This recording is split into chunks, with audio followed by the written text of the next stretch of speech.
I didn't do the thing. I gotta do the thing. Give me a moment. Bah. Now I'm in the right spot. How's it going, everybody? It's me. It's Trash. I changed the little focal length on this, so now I zoom in a little bit further if I lean forward. But, hi. Music is a little loud for me, so I'm gonna turn it down for myself real quick.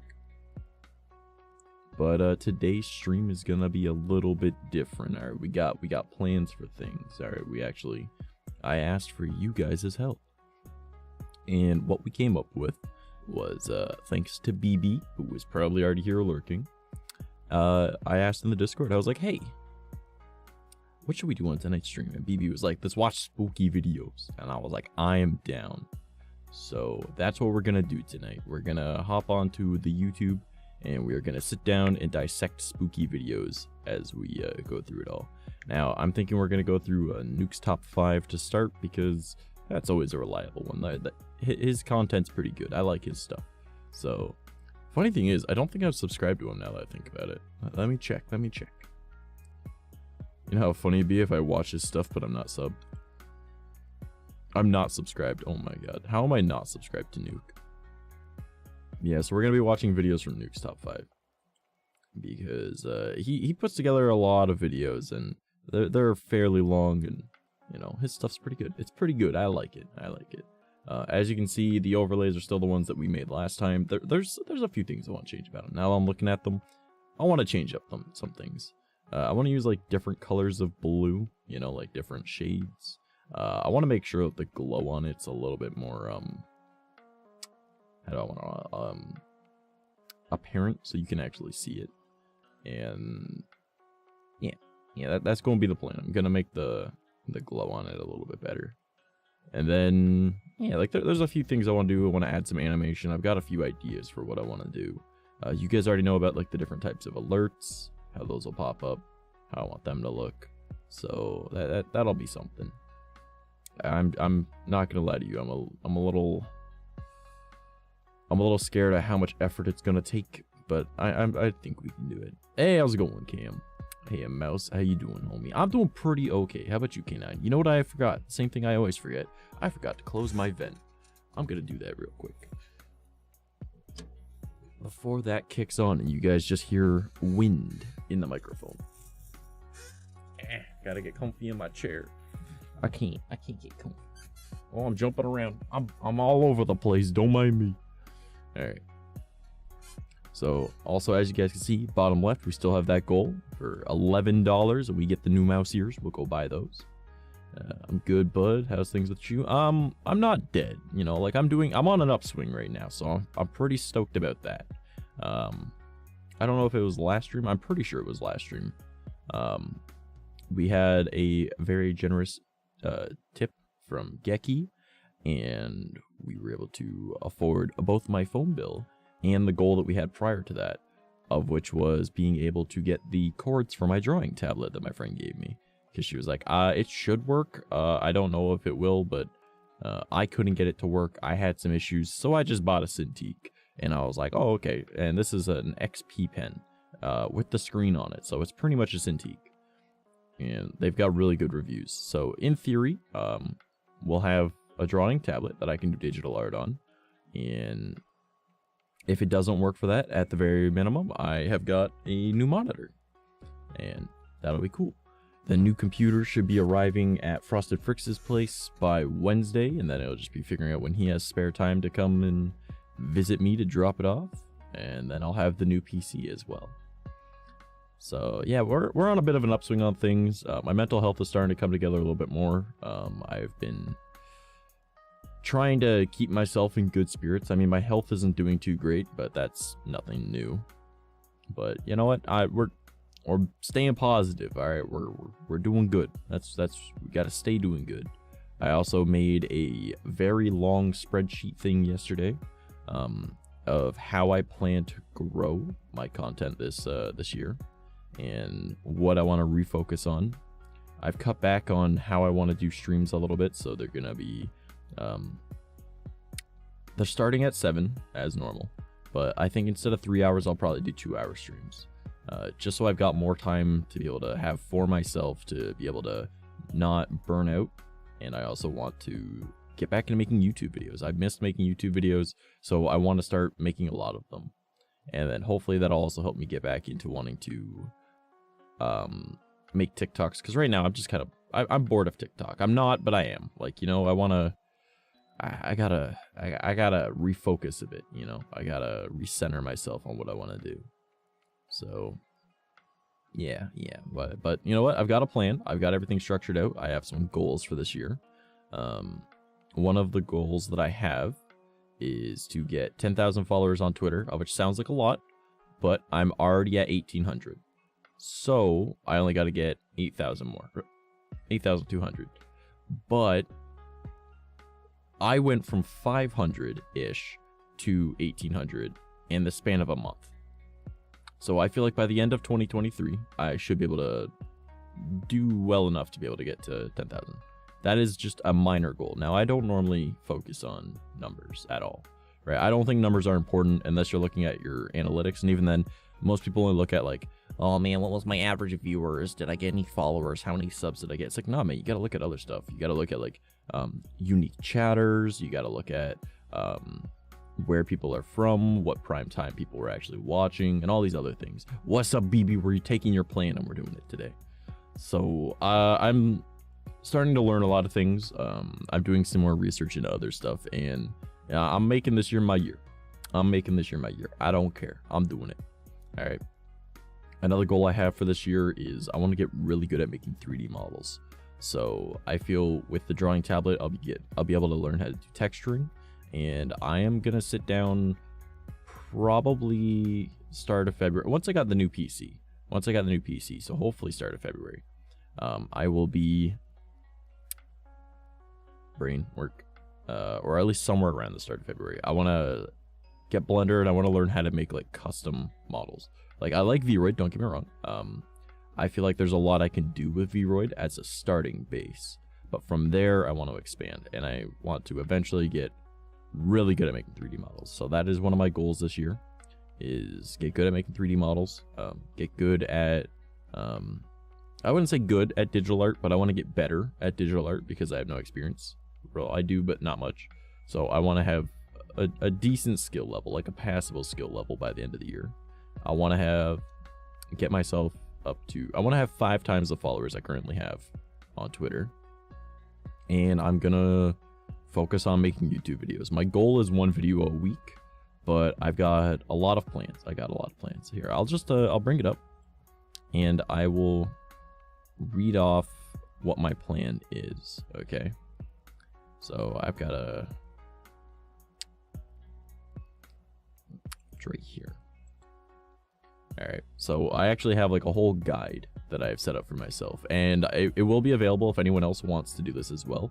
I have a blank version of the guide that doesn't have my information in it as well.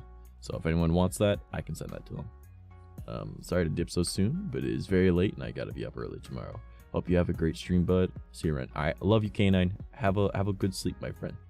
I hope to see you more often. I'm sorry that my stream timing doesn't work out with you as well anymore. But it's always nice seeing you, buddy. And be active in the Discord. Come say hi to us once in a while, okay? All right. So what I've realized about the way I do my content is I treat streaming like it's my main platform. And it shouldn't be. It really should not be my main platform. My main platform should be like YouTube and TikTok, right? You bought Chick-fil-A. You bought Chick-fil-A and you didn't buy me nothing. Oh my God. And here I am hungry. Shaking my head. Can't believe you. But yeah, so I realized that it's like a funnel, right? I've been watching a lot of YouTube videos. So if any of this sounds familiar, you've probably seen the same videos as me. But it's a funnel, right? And like the top of the funnel is like what should be your main platform, right? In my defense, I stole the money. God damn it, Cam. Yeah, your main platform should be the top of the funnel, and streaming is the middle. So I need to like create content on like platforms that I actually use, right? And I feel like I diversify myself a little bit too much, which normally for me is fine, but at the same time, why am I posting content on platforms that I don't fully understand? Like, to me, that just doesn't make any sense, right? And I don't know why I was doing that, right? Like, I understand Facebook, don't get me wrong. I actually have more followers on Facebook than I have on all of my other platforms combined. But that's my IRL stuff, not my VTuber stuff, right? And it's pretty much just shit posting. So why am I posting on Facebook if that's not a platform that I actively use for my content? I use that just for my shit posting. But maybe I'll, in the future, I can use that as the next step, right? Like another thing I can expand into, because I understand it. I just don't use it for VTubing, or I'm not using it for VTubing correctly, right? I just schedule posts and I don't do anything. But like, I don't interact on it from my VTuber account, so why would I use it, right? So I'm scratching Facebook out of what I use, right? On top of that, Instagram. I don't really use Instagram. I mean, it's not much different than Facebook or Twitter or TikTok, even with like the shorts type thing. You know, I call them shorts because I'm so used to YouTube now. The reels, right? But why? I don't use Instagram. Why am I posting on it? You know, why am I spending time on that when I'm not focusing on it, right? I don't know how, like, I know how the platform works, right? I have an entire spreadsheet on how it works. I made that spreadsheet, but I don't use it. So what's the point, right? So I'm crossing that out of things I'm working on, right? Why would I care about that, right? My main platforms are YouTube, TikTok, and Twitter. So I should be focusing on YouTube, TikTok, and Twitter. Twitter I've got down pat, obviously. If I am able to get 1,300 new followers in the span of a month, after 10 years I only made it to 500, you know, I think I got that one down, and I enjoy Twitter a lot more now. And I consume YouTube content like a lot, so I might as well do that. And then I spend a lot of time on TikTok, so why don't I just make those my 3 main platforms, right? And on top of that, you guys know I know how to keep talking, right? Like, I'm able to make it so there's no dead air when I'm talking, but I found that when I start gaming, I space out. So if I say maybe do like gaming YouTube videos, I have the Let's Play channel, so why don't I do that? Because it'll teach me to keep vocalizing while recording, right? And then I don't even have chat to try and interact with, so I'll get good at doing it again.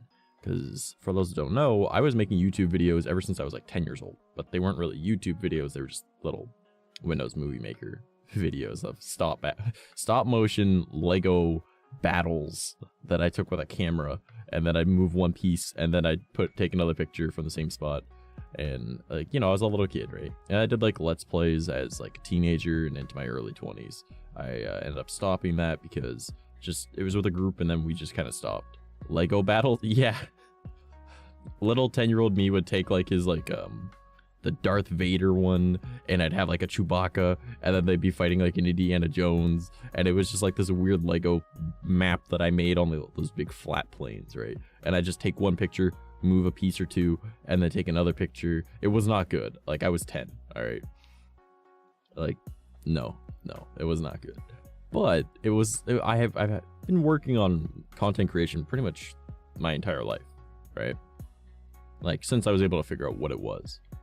So, you know, I need to not do that, you know, or not do that. I need to, I'm not gonna make Lego fucking videos for you guys. Hey, what's up, Shogun? How you doing? So, I figure, why do I focus on Twitch the most when I have more experience in YouTube, but I'm falling out of practice? Doing good, sir? I'm glad to hear that, homie. I'm really glad to hear that. So, why focus on streaming only when I'm doing pretty okay. I'm just quickly going over my goals for this year, my plans for this year, and then we will be getting into watching some spooky videos. So I think I'm doing pretty okay. I'm on an upswing right now, so, and I'm not having a bad day, so yeah. But yeah, so I want to make YouTube my main platform again, and a lot of you guys know that I'm actually streaming on YouTube right now as well as Twitch. So if you are at all interested, you can always stop by there, you know, drop a sub, you know, have fun. You know, the streams are always recorded. The VOD is on there. I post shorts almost daily. I'm taking a bit of a break right now because I again had a slight burnout. So I'm resetting myself and getting there. It's good to hear. Check it out. Oh, thank you. !_ links, and you can find my website. And then there's the tab, and it shows you all my YouTube channels. But yeah, so I want to get back and doing some Let's Plays. I don't care if people watch it or not. It's for me. The Let's Plays are going to be for me to recenter myself on talking, you know, without there being people around. And I want to get back into making my how-to videos that help people out. Another goal this year that I have is I really want to make those songs. Like, I've been singing on these songs for over a year and a half, right? Like, I've had them recorded twice and my computer messed up. So once I got the new PC, that's the goal. Sriracha bottle almost ejaculated all over the place while I'm trying to dine on some chicken wings. Everybody in here with chicken. Man, I don't even like chicken and I'm jealous. My life flashed before my eyes in that moment. Oh no. But yeah, so YouTube and TikTok and Twitter are going to be the top of the funnel. That's where I'm going to try and make the most content. And for those that follow me on Twitter, you guys know that I make helpful threads fairly often of like resources that you can use for your streams, right? So I can repurpose that into YouTube videos as well, right? Maybe not necessarily like free assets, but like the because like that might change in the future, right? But things like where you can get free audio that you can use, like maybe a video I could do is I have been censored. Like I could show where you can get sound effects to use for your streams, right? And show like there's obviously everyone uses the sound alerts, right? Of which, you know, requires people to use bits or channel points, or you can even list it as free. But, you know, that's an integration that you can put into your stream. But then you can also have like a soundboard. And where can you get info from that? You know, like where would I grab all of those audio snippets? So I can make a video on that. Another one could be like where you can get free music for your streams that isn't gonna hit you with the DMCA, right? So like, and I've made a thread about that recently. So I can repurpose a lot of those Twitter threads into YouTube videos, you know? So why don't I? That's just one more thing to add to YouTube. And then eventually I want to get back into doing more of my IRL content, which is actually more centered around what we're going to be doing tonight on stream, of involving the paranormal, because that's mostly what I do. But my YouTube, I want to make it into, maybe I'll do reviews for things, maybe I'll do building something, you know, like just having fun with stuff. No real plan for it, you know? I also really want to like have more clips. Like I want to sit down after my streams, if they're gonna be like a gaming stream or something, or a content idea type stream, I can clip things and turn that into videos, right? Also, it does help if you guys clip things. That makes my life a little bit easier, but you know how it goes. Not everyone is either able to because they're on like mobile and it's just not a fun time trying to clip something on mobile, or they feel like they're not good at clipping. Any clip is a good clip, by the way, because I can use that, you know? But I figure YouTube, TikTok, and Twitter will be my main platforms, and I need to work on that, right? And then streaming is actually the middle of the funnel. This is like supplementary content, you know, like this is you and I actually get to have like a one-on-one. We can actually like talk, you know, even though it's not really a one-on-one, but you know what I'm saying, right? There's like that that connection that YouTube videos don't have, right? And if you guys had questions, you could ask, right? Or, you know, as we usually do, we just kind of goof around and have a good time. But it's also a spot where I can, again, repurpose content, like taking those clips, you know? And at the bottom of the funnel, of course, is the Discord. I've realized that it's not that I neglect the server. I just mostly shitpost in it, the same as I do on Facebook. So I want to be more active in that. And, you know, if you guys are also active in it, it also helps with that. But no one's going to be active in the Discord if I'm not active in it, right? Like, no one wants to sit there and be like, hey, we're the only ones commenting and doing stuff in here. Why is the creator not, you know? So I need to focus on that a little bit. And I was thinking, like, for YouTube, what do I mostly consume on that platform, right? And for me, it's how-tos, gaming videos, music, and like lore videos. So what can I take and learn from that, right?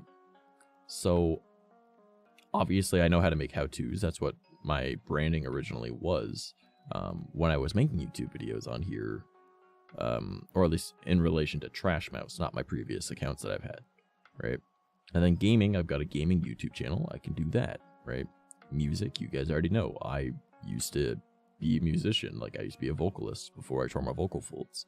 And then lore, I think it's more just the way that lore videos, I like it, right? So maybe I'll use that and I'll watch a bunch of them and I'll learn how they speak. And then I can use that in order to fix the way that I talk, right? To make it more appealing to people. But what do I watch on TikTok? Well, on TikTok, over on TikTok, I mostly watch like VTuber skits, or I watch like funny moments. So why don't I focus my TikTok content around that? You know, boosted. Thank you, Dante. I've been boosted. And then on Twitter, what do I mostly consume? That would be art and memes. But why don't I, once I start getting into digital art again with this new drawing tablet, why don't I start making art? I can post that. And then why not make custom memes? Like you guys have seen some of the memes I've made in the past. They're not that bad. So I could post memes, and I find that those do pretty well. So I could do that, and that's just things that I consume, but I'm still going to make those helpful threads as well, you know? I also went into, like, this whole spreadsheet has a lot of info on it, right? And it goes into how long are the videos that I normally watch. And then, again, mentioning why make content on a platform I don't use and I'm unfamiliar with. Stick to what I know, right? Like, yes, I have an Instagram. Yes, I know how to post on Instagram. I just don't consume Instagram that much, so why would I post there, right? Then there's also like for YouTube video creation, right? And how I should be making my videos. So like picking my niches, how I want to do stuff. So I sit down, like, what creators do I like and why do I enjoy their content? So I listed some for how-to videos. I listed some for music videos. I listed some for like VTuber moments and just gaming videos. Because I feel like VTuber funny moments and gaming videos will have a lot in relation to each other that I can work into a video. You know? Ugh, I got a string down my back. So I can use, like, I list off creators and I list down what do I like from their content. How can I do that? So I've done that. I've set it all aside for me to be able to use in the future. And then I write down what can I do similarly to those creators. So for how-to videos, music, and my VTuber funny moments videos that I want to do, I can list the different things that I want to use for it. And there's like a whole lot to it, even like a basic YouTube video structure, mistakes to avoid, and then it even goes into the next thing, which is streaming, and how I should structure my streams. So I'm sure you guys have noticed this stream is a little bit different than our normal ones, right? We're going to be watching videos today, and yet we're just talking. It's been almost a half hour and we're just talking. See what I mean? Like, I'm structuring things a little bit differently. I want to work on things a little bit better. And then there's also like changing it, like how to synchronize all my branding, my overlays, placement of things, you know. Like, for example, in the top left corner, the Twitch thumbnail will say live, and in the bottom left corner, it will say your viewer count. So I don't have anything of overall importance to the stream in either of those spots.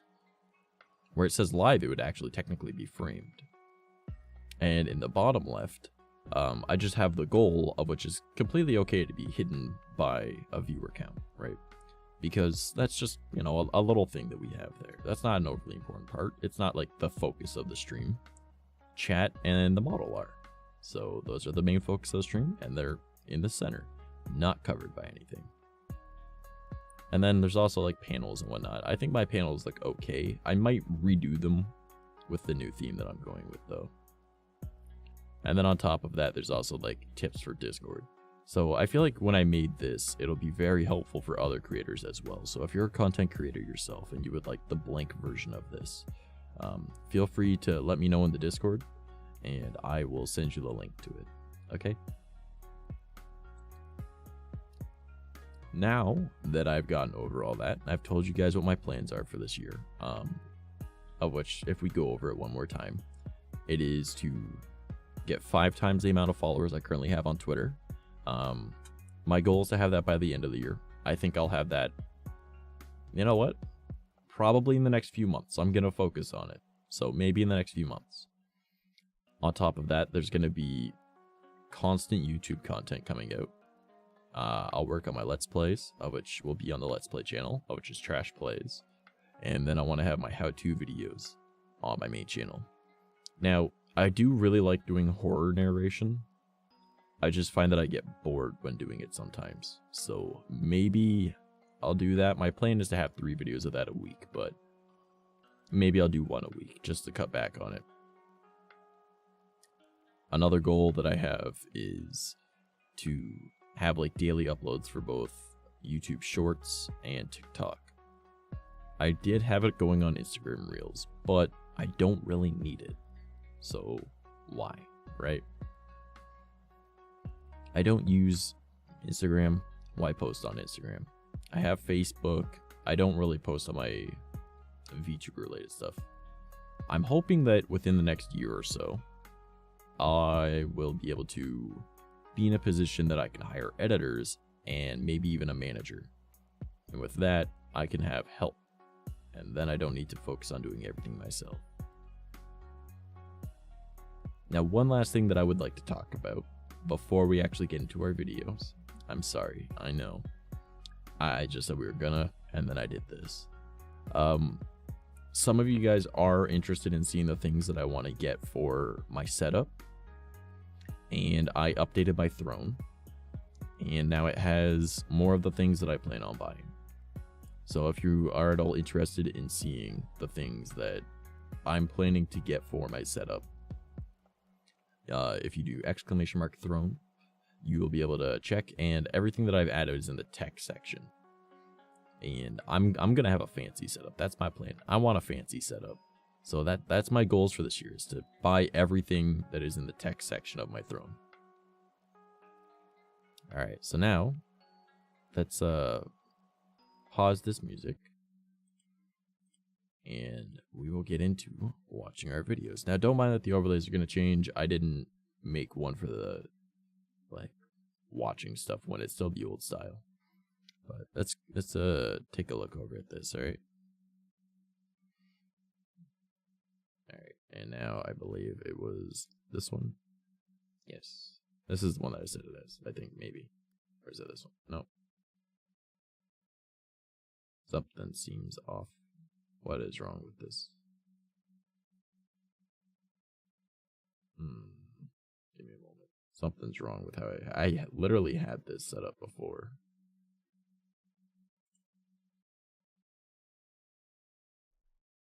Let me just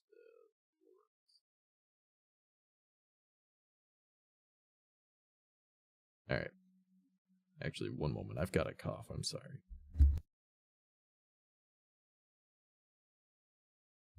Okay. Now we're back.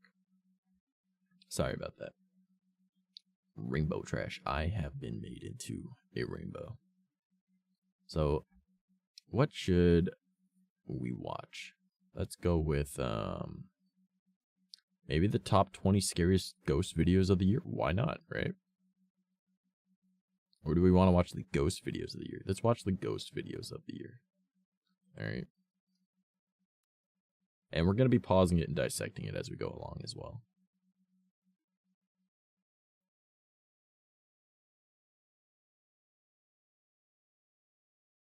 If it feels like loading, that is. It apparently does not feel like loading. Oh, it unfull screened itself for some reason. Now we wait. Yes, now we wait.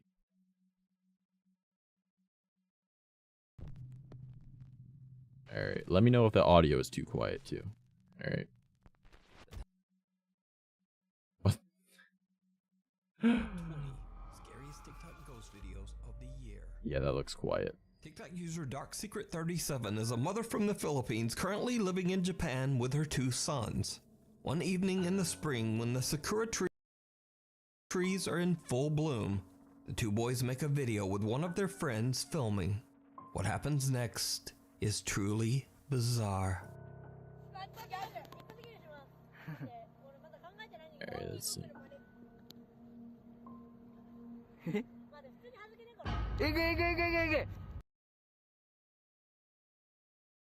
I'm sorry, what? There's an arm around his leg. Okay, that's a little spooky.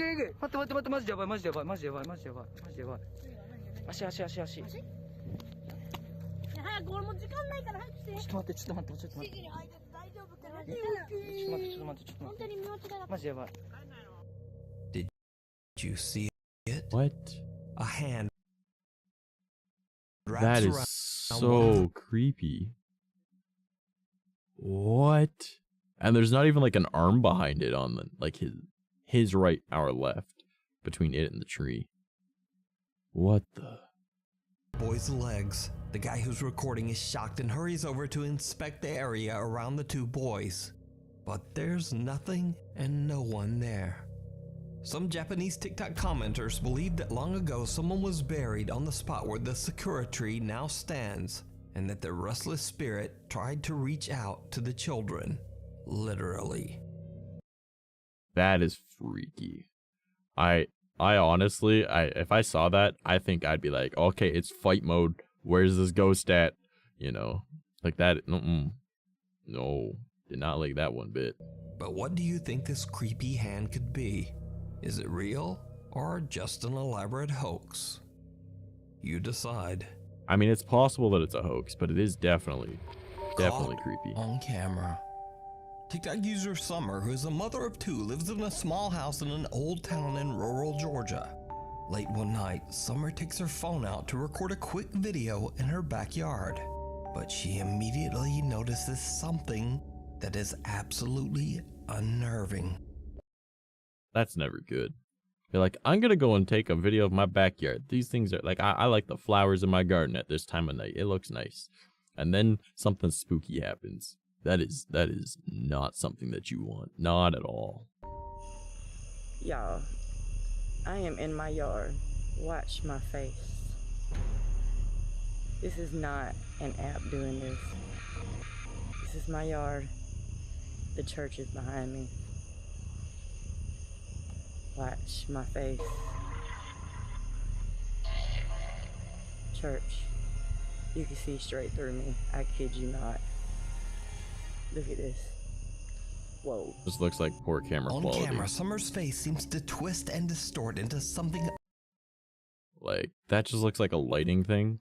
So, again, I like to dissect and, like, debunk anything, right? So, all I'm seeing is there's a light behind her. So, you'd be like, oh no, it can't be lighting. But it's probably just reflecting off of her phone. And clearly the phone camera quality is not going to be amazing because it's nighttime. The lighting isn't good. But it's also possible that she does not have a great phone. So the pixels and everything are getting like messed up and it's moving, so there's gonna be blur. Like, I don't really see this as anything like spooky per se. This is just camera being in bad lighting and not super high pixel count. Unrecognizable as she simply moves around in her own backyard. Summer And the says transparent thing is just the camera filling in as she moves. Like, that's all. Yeah, it never stops moving the camera too, yeah. she's deeply worried that the strange old church across the street might be the cause of the creepy occurrence. She attempts to find information about the history of the old church, but she hits a dead end. You know, that's another thing that is smart if you think something is going on. If you are near, like, a religious grounds of any kind, and I'm not saying, like, the church is bad by any means, right? Like, there's pros and cons to literally any form of religion or practice, all right? But there's lots of cases, not always, but there are lots of cases in the world of churches being a front for a cult, right? So if there is something paranormal going on, looking and researching into something that is literally across the street and you can't find info on it is a bit of a red flag. I still don't think, with the information that we've gotten so far, that this is a paranormal thing that she's dealing with, but that is the same route that I would take if I thought there was something. And is left with no answers. So did Summer catch a bizarre paranormal visual disturbance on camera? Or but like, if you look at where it is, it's literally right when the camera is, or the light is directly behind her.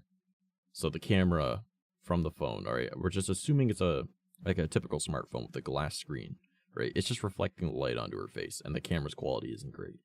Add to that, low lighting is going to mess up stuff, and the movement, not going to be super helpful. What is going on here?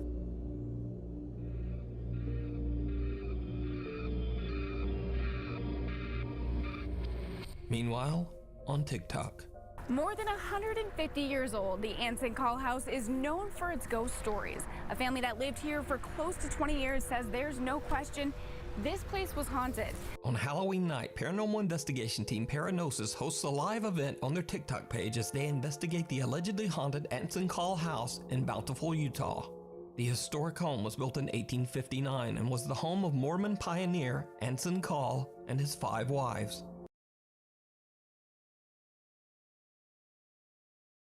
I don't have a comment on that. It is said that 𝐂𝐴𝐚 was a cruel man and would lock his wives in the basement if they did not obey him. He eventually... I now have a comment on that. Bro, what the hell? Why? What is wrong with you? They're people. Willie passed away inside the home. 84 years later, it is said that Ted Bundy kidnapped and held a woman in the 𝐂𝐴𝐚 home before taking her life. This is not a good house to be in. Like, at all. If you're the original tenants or anyone else after. Lead investigator Bennett Rain and her team are broadcasting live outside the house when suddenly they all see something absolutely terrifying. Okay, now before we see what it is, I do want to say, as a fellow content creator, and as someone whose IRL TikTok is based around the paranormal, I want to give the benefit of the doubt. Alright. But you're creating content. Now, some people are just interested to see, even if nothing happened, they got to see the video of it, yeah. And I know I personally would not fake anything for content when I'm doing anything related to the paranormal.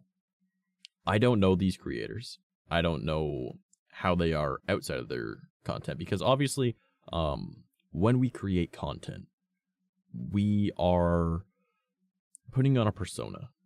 Believe it or not, I do not have mouse ears in real life.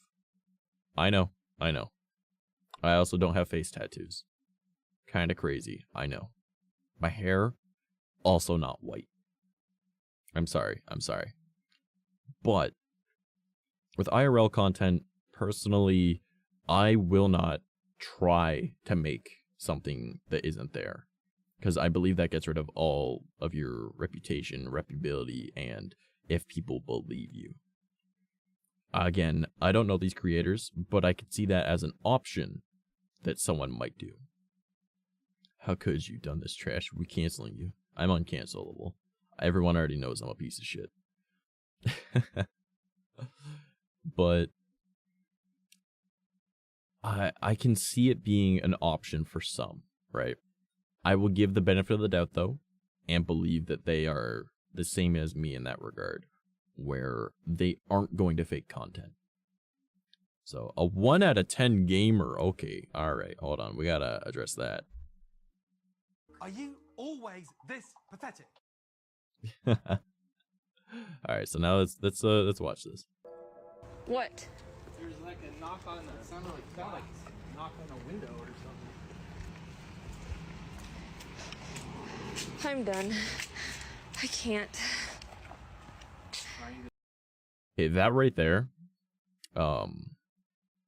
If someone says, like, let's say that you are urban exploring, or you're going to a haunted location, if someone says that they can't, you all leave. All right. Whether or not the person's a scaredy cat or not, blah, blah, blah, blah, blah. They need, if they're going to be part of your group, you need to make sure that you care about them.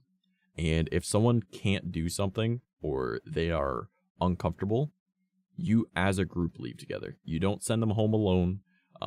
You don't send them off with one person. As a group, you leave. If you want to come back another time without them, that is up for something that you and your group should discuss. However, I do not think that it is appropriate to send someone by themselves home. And you should always trust the gut feeling of somebody, because some people are more sensitive to things than others. All right. Also, how's it going, show? Freaking, that's where it was trying to Dude. What? Look at it! Look at it! Oh, it is the freaking ceiling.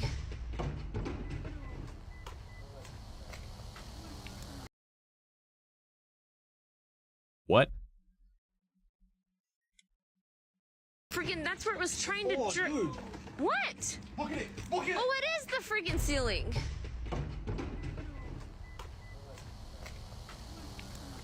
Here's someone talking. There's some girls out in the front. The movement looked a little odd. That looked like a small ladder that was just kind of jumping around. But I don't know. Like, obviously, a human can move it that way. And the angle makes it so you wouldn't be able to see them. But it does seem very erratic and strange movement for a human to move it. And that's assuming that it's made out of wood and it's actually a heavy wood by any means. Because most ladders would be. Okay, that's the freaking ceiling. Freaking. I don't know. Okay, but we also don't know the distance of that to the window. So we don't know if it's actually at the ceiling or not. Oh. What? There was a thing like smashing up against the glass. Oh my god. Was that in the front? Was that the front of the Oh my god. Was that in the front? Was that the front? I really hope that's just someone's reaction and not the noise from that building. Front of the freaking house?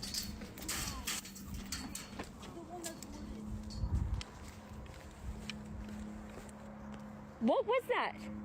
The window. It's coming from inside. It hit the. Oh my god. This has been happening the whole time. You guys were in there. That's been happening the whole time? You were in Yeah. there. Somebody's been banging on the window and the door. I don't know. A part of me wants to believe it. But we know that they're content creators. And it does seem a little too perfect for everything to be lining up this way. We got it on video too. See, that's another thing. Yeah, show, you're right. Like, it does seem like they're purposely avoiding if someone were to be walking past the I'm window or done. something. I need to get... What the hell? Is that gonna break the... You know, the reaction also seems a little odd. As someone that was scared and don't want to be there, why are you going back towards it? And why are you talking so calmly now? Like, obviously, she sounds a little rattled, but it sounds a little too calm for my liking. Yeah, exactly, Dante. I don't know. Is that coming from upstairs or downstairs?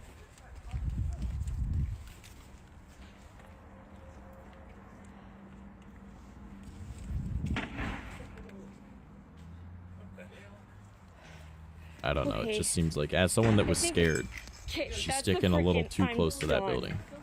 Okay. We gotta go in. You're gonna go in? Yeah, let's go in. Why would you go in when the freaking house is falling apart? The remains of a bed frame fly up towards the Remains ceiling. of a bed The frame. shocked investigators Okay, quickly so it wasn't a head wooden inside to ladder. investigate. This is, I think this is where the banging was coming from. This is for sure, look. Look at that. That's what I saw flying around. Okay, so that is obviously very light. So it could have easily been moving. And they said it was near the ceiling. I saw that in the window. That would not be hard to move from, with how long that arm is, or leg, I guess. You could like hold it outside the frame of the window and move it around. So I'm not overly inclined to believe this, as much as I want to. At the same time, they are content creators. Now, this terrifying event was all captured live. You know what I mean? It just looks like they were wiggling it back and forth. At first, I thought that was a ladder, and it was like a far distance, but really it's something small, so it was right in front of the window. So they knew that they weren't going to be seen. So I'm not inclined to believe this one. And fans of the Paranosis team shared their recordings of the investigation on TikTok. But you see where that leg would have been? The person would be standing like right here. So what makes it doesn't go in line with it at all, so you wouldn't even... No, I'm not inclined to believe this one. The footage even more compelling is that paranormal fan Ashley came along on the investigation, and she too captured chilling footage of the Anson call home. Oh my gosh. No. Oh my gosh. There's the neighbor. There's the neighbor. Oh my gosh. Do you guys? Yeah, exactly, show. Exactly. Like, it's probably possible that someone was in there and they went out the back, as it took them this long to go back and forth. And they were clearly talking loud enough that anyone inside would have heard them. I see stuff a lot. Like, not really. I just hear things in my bedroom. That's crazy. Nah. Because I live, like, my bedroom's like right on this side right here. Yeah. Oh! Where's the glass? Oh. Oh my god. Yeah, yeah, the neighbor came over and was like, I know. Are there people in there? They're like, someone's knocking on our... And I was like, no, like, I think it might be the vibration from this. The kid that came up to us, he lives... Alright. Go into this with a regular spotlight style torch and get the largest light beam. It just sounds like someone tossing shit around. Yeah, it did honestly sound like something. But to be fair, a poltergeist is just something getting tossed around, so...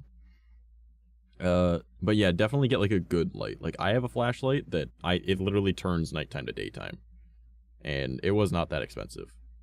So, like, it was pricey for a flashlight, but I think it was only like 40 bucks. So, and I'm not kidding, when it turns nighttime to daytime. Next door. Well, on a tight and setting. He was saying that, he never sees anything, but he hears stuff all the time. And his window to his bedroom was right next to the house. And he said he hears stuff all the time. That's why he came out running. But, you know, here's the thing. I believe the neighbor. I'm sure that there's probably stuff that's going on in that building, because it's a known haunted place. But I don't think anything was happening that night that wasn't caused by the content creators that were doing it. You know what I mean? Because, like, it's a known haunted location, but, like, they're probably just stirring stuff up because, hey, we're here. Oh, man, we're catching stuff, you know? Again, I don't know these content creators. I don't know if they have a reputation for anything like that. I don't know them personally, so I don't know if they would fake it or not. But I know I personally would not fake anything when it comes to, like, trying to pick up anything paranormal, because I genuinely believe there's stuff out there, but I always try to debunk it as well, right? Because to me, it makes the most sense to debunk things before you just assume. But they did say the neighbors on the right-hand side, like the opposite side of him, they always see women walking around upstairs where a lot of that banging was happening. So, no thanks. Now, with so many witnesses to these paranormal events, it makes you wonder whether the Anson Call home might be truly haunted. Hold on. Paranormal events. It makes you wonder whether the ants and call home might be truly. Yeah, okay, so the movement lines up with them grabbing near the top instead of the bottom of the leg with two hands. So watch its movement, all right? Because you see the bottom of the leg, but you don't see at the corner where it attaches, which is probably where the hand is. And if you were just shaking your arm violently back and forth, it would give it that wiggle. Many witnesses to these paranormal events. It makes you wonder whether the ants and call home might be truly haunted. See what I mean? And that it looks like it was just let go. Now, of course, we don't see a hand there, but we also don't see the corner where the hand would be. So. And someone or something from the other side was banging on the doors and windows in an attempt to get out. But as always, I leave that to you to decide. Before we move on to the next video, if you see anything that you think should be included in the top 5, contact us right at to hide nukestop5 someone. Yeah, it's angled right to like Child's hide someone, play. and also for them to be holding in a spot that allows from the them to Netherlands rotate. posts on TikTok that she is worried about her youngest son. 2-year-old Mateo is playing in his room upstairs when Marika hears the boy yelling. Oh, that is like a parent's worst fear too, right? It's something wrong with your kid. Like if something happens to your child. No. She hurries upstairs to check on him, but everything seems fine. But when she looks at her security footage to see what the problem was, she is shocked. That's not, no, that's supposed to protect them. It's not supposed to give you nightmares. Oh no, I'm afraid for this one.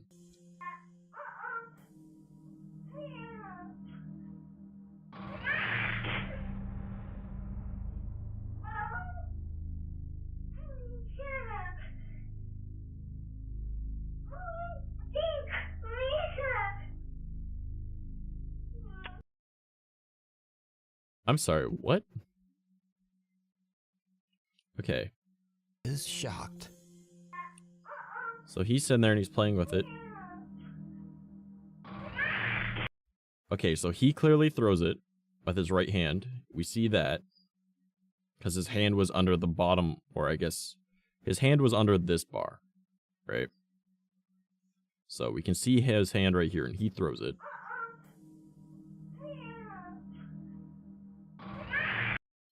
See, he threw it there. But clearly he got scared of something. Now, I'm not going to be the one that says, oh, little white dots. There is a white dot here. We did see one up here before as well. But, yeah, it's something freaked him out at least.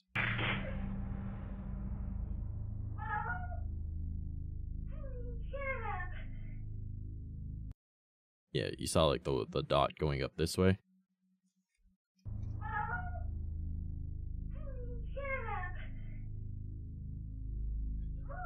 Now, I usually just assume that's dust.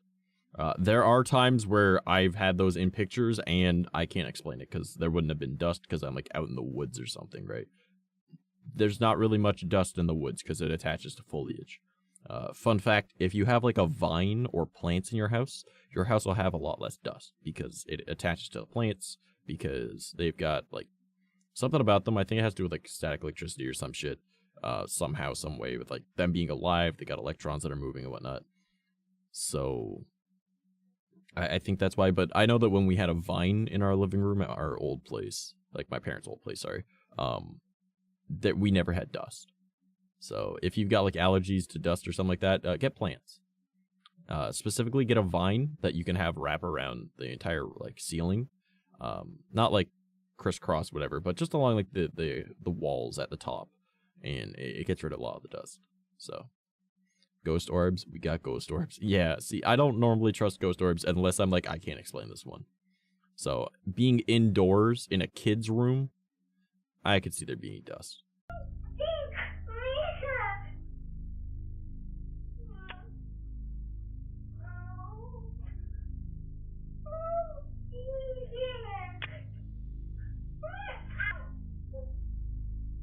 Like, there's a lot of those orbs, so I'm inclined to believe it's all dust.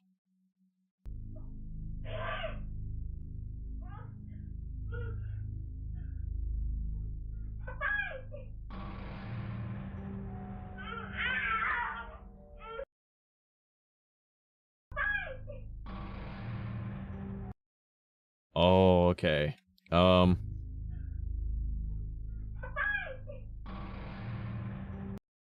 It does look like he was pushed.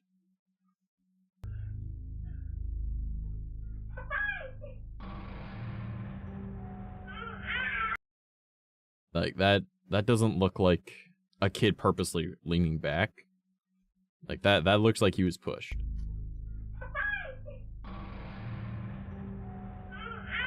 Because if you watch his right arm, because you can't really see the left one when he goes down, it looks like he's bracing himself. You see? His elbow went back. Now, I believe she said that it was a 2-year-old.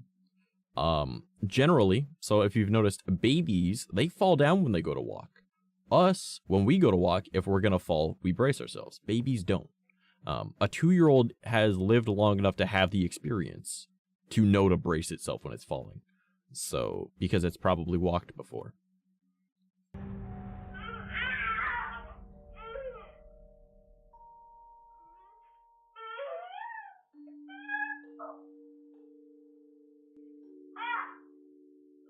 Mateo appears to be looking at and even arguing with someone or something that we can't see.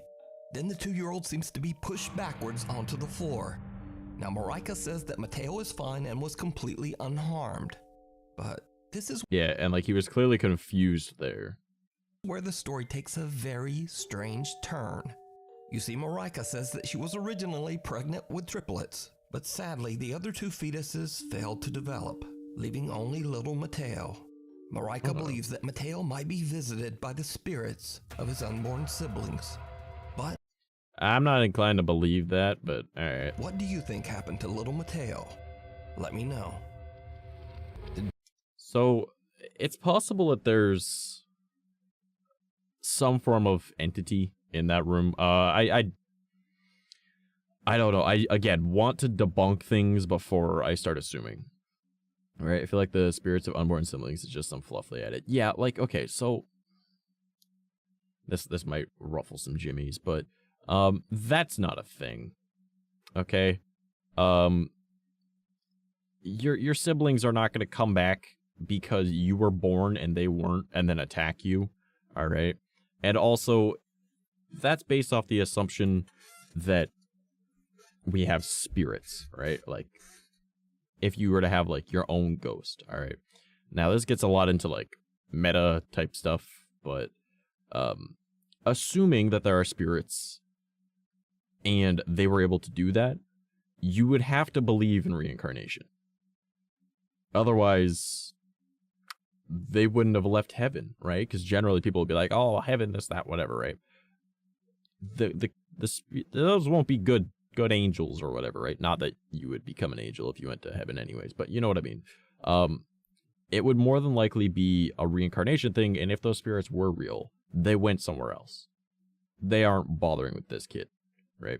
They might not have been reincarnated yet, but they don't have control to come fuck with you. Now, if we were to look at, like, an entity of some kind that isn't a sibling or, you know, whatever, or a human spirit, right? There could be, well, I mean, there could be, like, negative energies, so, like, an evil spirit, per se, which is not a demon.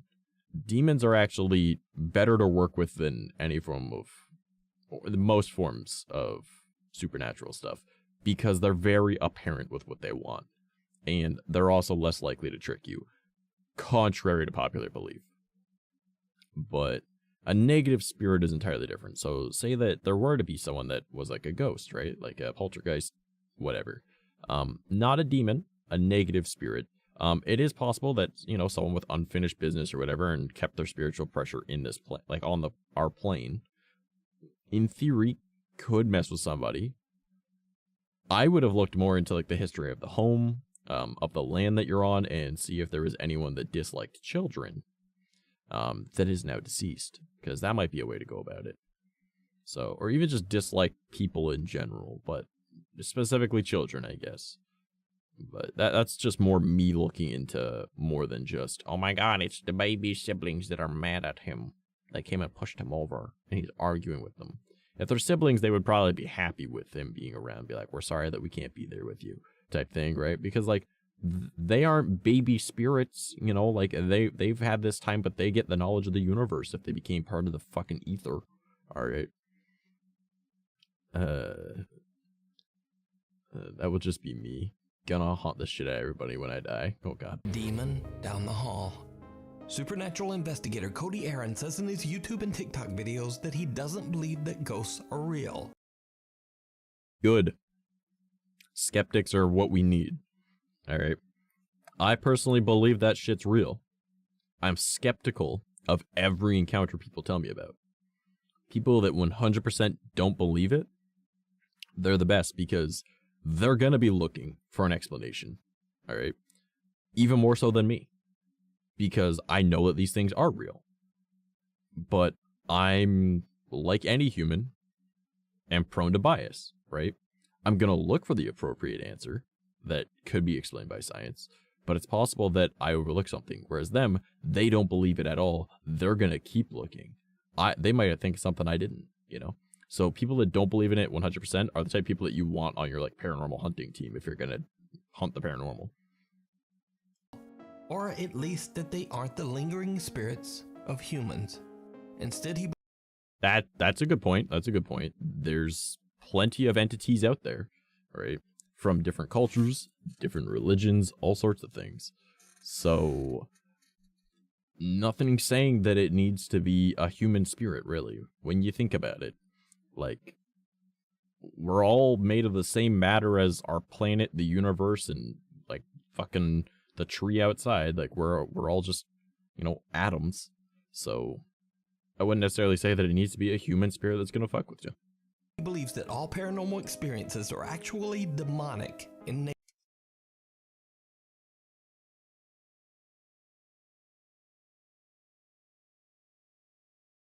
Not gonna lie, they had us in the first half. Cody says that he has successfully helped troubled families struggling with demonic presences. Boy. He had me in the first half. Doesn't believe in ghosts, believes in demons. That just shows a lack of knowledge on the subject matter. For years. So when a family member reaches out to Cody about the terrifying activity occurring in their office building, the concerned investigator doesn't hesitate to offer a helping hand. Yeah, I gotta throw it out there. If you believe that there's a demon messing with you, it's not a demon, alright? They have something called demonic rule. If something is in your home and it's messing with you, it's not a demon, alright? Demonic rule means that they can't enter your home without you granting them permission, okay? Evil spirits, negative spirits, whatever you want to call it, right? I prefer negative over evil, but most people say evil. Negative spirits don't follow demonic rule. Okay? So it would be a negative spirit, of which is more akin to just energies of living things, but that stuck around, and it's the vengeful part. But what he encounters in this office building even takes him by surprise. Cody records as he explores the creepy empty office space at night. What happens next is downright chilling. Okay, you guys, so this is the door that moves on its own, and that's the chair that moves on its own. And I'm just tired.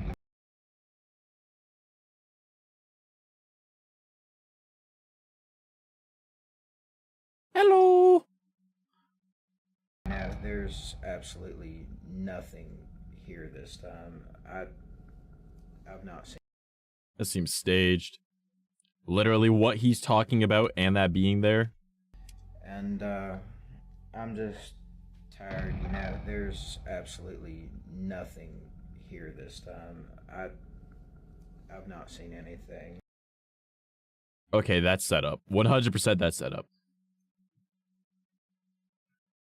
Predator mask behind him. Oh god. No, I totally respect News Top 5 for the way that he does this. Like, that's technically a CTA, right? It doesn't sound like a call to action, but it is technically a call to action it's almost a clickbaity thing verbalized, okay, which is good marketing. So I'm not gonna talk shit about the what happens next is downright chilling, right? Like that's, I'm not gonna lie to you, I'm gonna start doing shit like that this coming year with my YouTube videos and stuff. Not exactly that, obviously, but similar process. It's probably his girlfriend right there. Oh god. It's 9:46, and usually everything happens by this time, but nothing's going on. Yeah, this is all staged. I don't trust this guy one bit. Not at all. The fact that what he's saying is nothing has happened, blah, blah, blah, then something happens. Don't believe it one bit. There was way more people than what's usually here today, so I kind of guess maybe that's what it is, and I'm just going to call it a day. I'll start again tomorrow maybe, and we'll see what...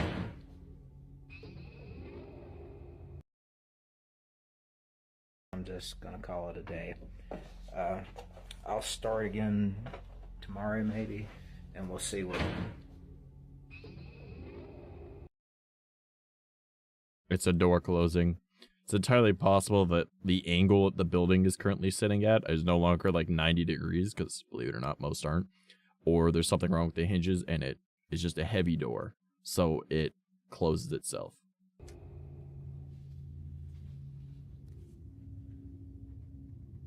Okay, so... To be fair, one of the things he noted was that the door closes on its own. I'm the only one here right now, and the door just closed on its own.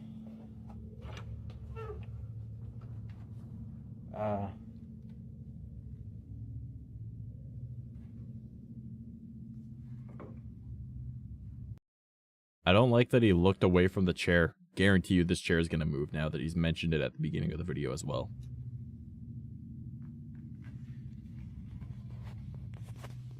Did you see it? Cody is completely unaware of what appears to be a small girl standing right behind him. When he walks into the room the figure appeared in, a door behind him slams shut. After reviewing his spooky footage, the investigator decides to return for another night. We also don't know if that door has an auto-close thing at the top. Well. Okay, so I'm here by myself. All of these green lights means that there's no motion, right? Look in this room. What in the world is that? That is insane. From outside? I have never seen something like this. This is directly beside me in the next room. Be light coming through the window. Did you see that? It disappeared. What? Like, if it's just like, say that the angle is straight up and down, right? And it's from like the street below. I don't know if this is the first floor or not, but there's only like a gap in the window, right? It's entirely possible that where the headlights hit from like the bottom of the sill to the top where the light would be would just make a line that goes back and forth. Entirely possible. Yeah, it looks like a light through a window. Yeah. What in the world? Okay. And we don't know where this is or if there's cars I have outside. To see what this is. See, and look. Here is the motion detection for me in this room. There I am on the screen. There's no motion detect. Look, it's moving. And there's no motion detection right there. That is nuts. Look at that. Yeah, I would say it's just a light. Let's do it.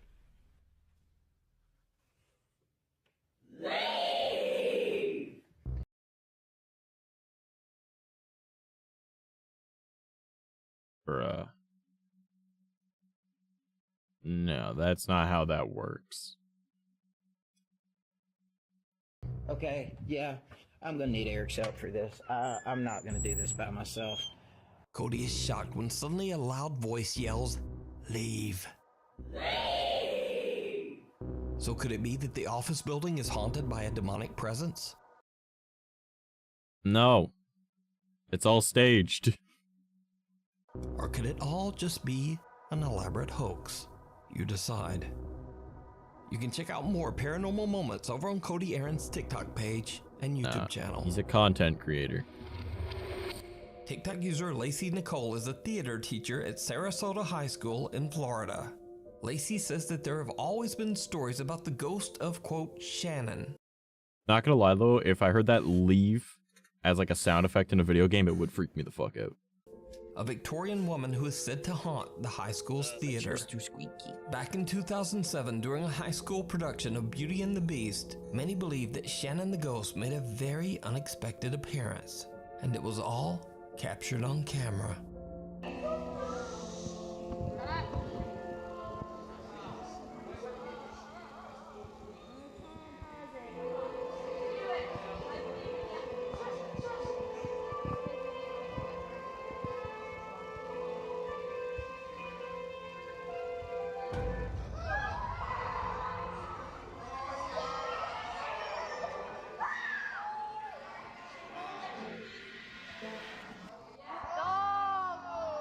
Yes, I love watching things in 144p.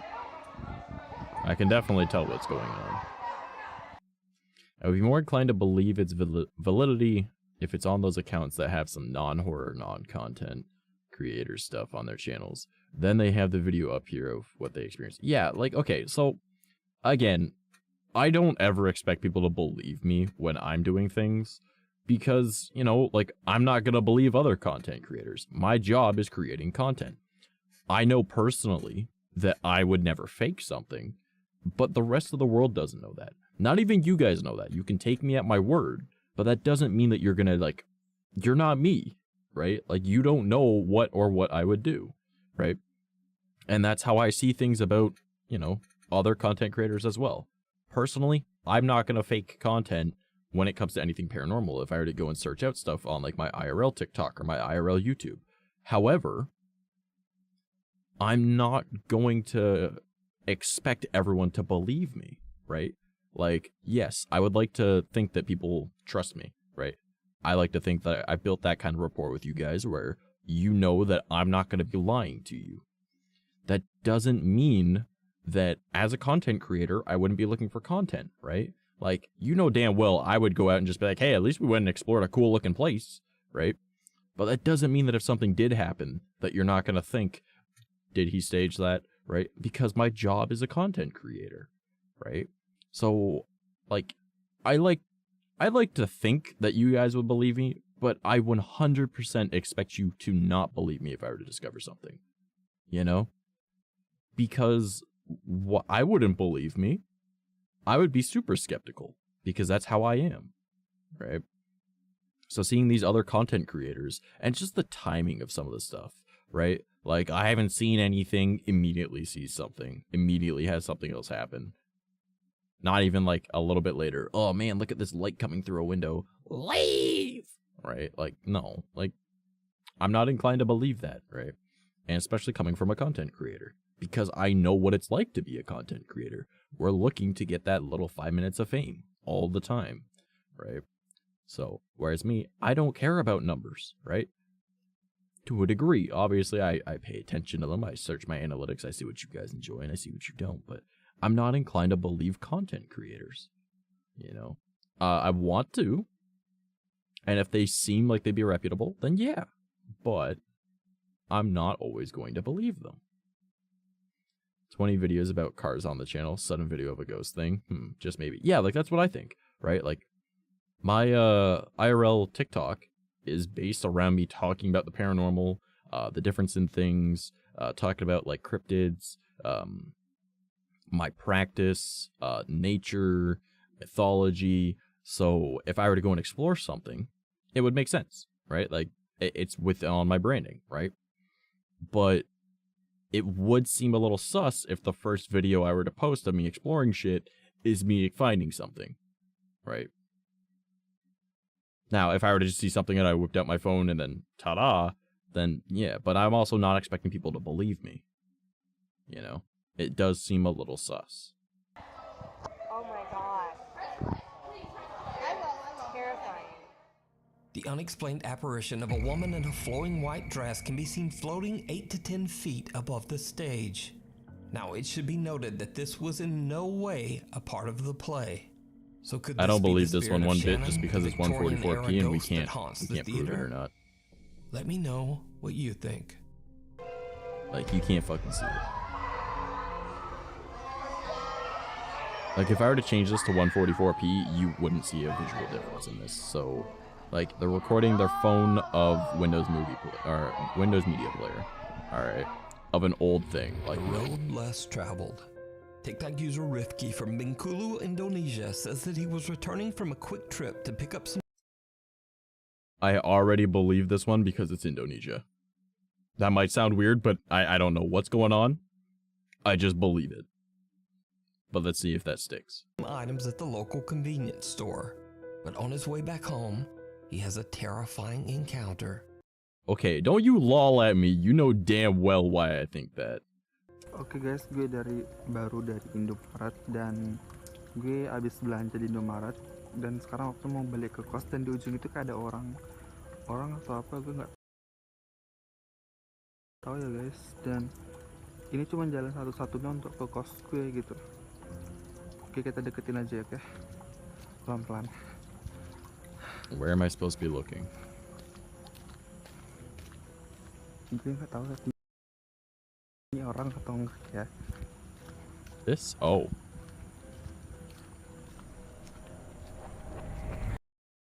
Fuck that. Anything that has to do with anything like even remotely close to Asia. Alright? If it's a person, keep your eyes on it, walk backwards. Don't fuck with it. That is an appropriate reaction. Didn't fucking see that. Bye. Oh man. He's gonna turn around and it's gonna be right there. Oh no. Oh, hilang anjir. Kemana tuh orang? Don't go back towards it, fool. Anjir bangsat. Hilang guys.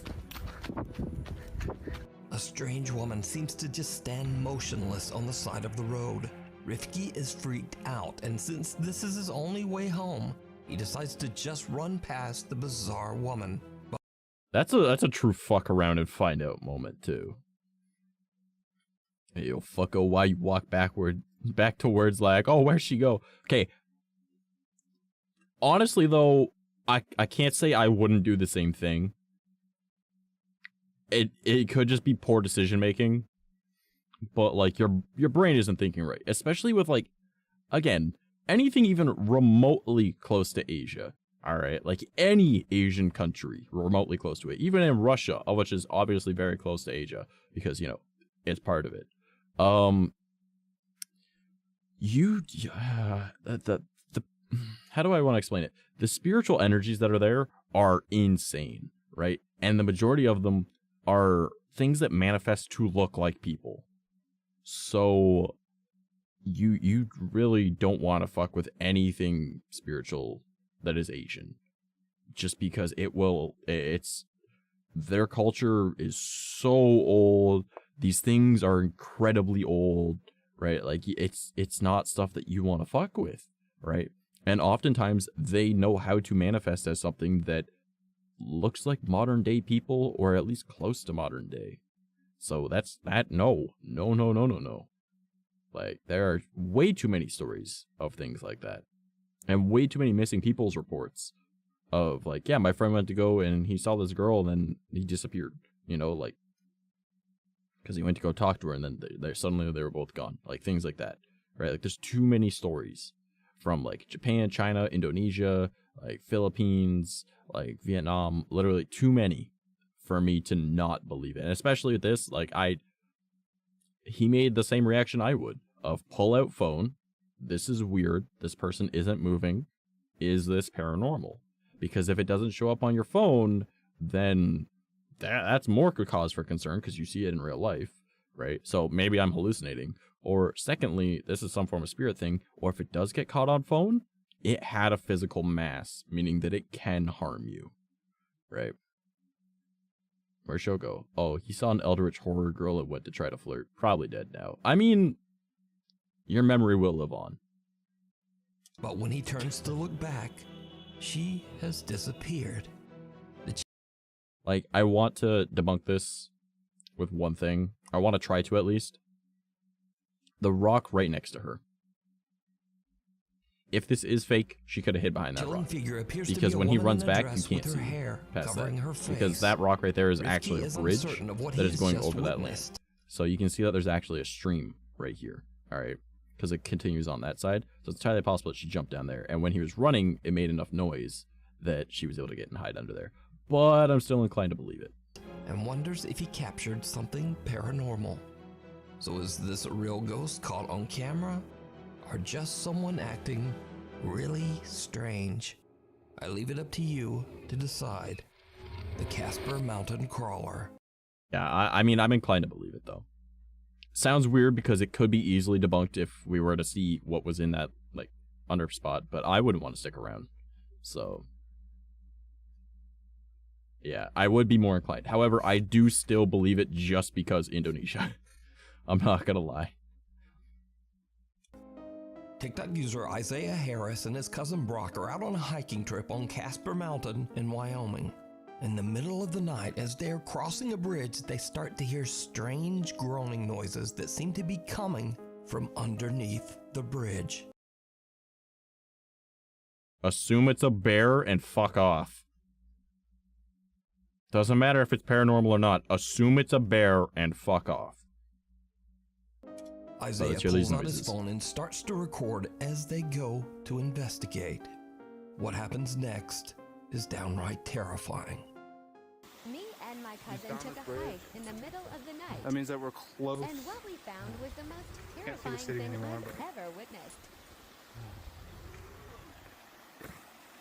Dude, did you hear that? You didn't hear that? There's something under there.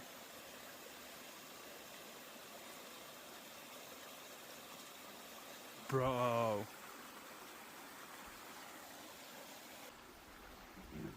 Dude, please don't go down there. Oh my gosh. Okay, now I know it's possible to mimic those sounds with your voice. Let's give it, let's try to debunk it without it being a person.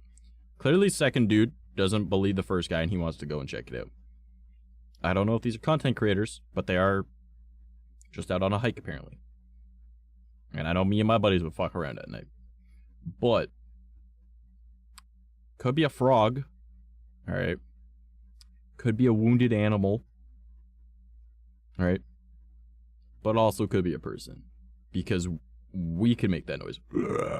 You know, like, not hard. So, is it 1 or 2 gold pieces across the bridge? Oh no. Dude, hold on. Let me go first. Let me go first. Why are you going first? Just because you have the camera? Now I'm less inclined to believe that this is paranormal.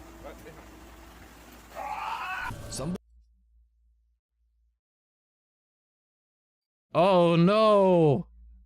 Guys, did you see that? It was the rake! Come and you get him! Though, mind you, the rake could probably manifest with the amount of people that believe in it, but, like, we get what? A frame?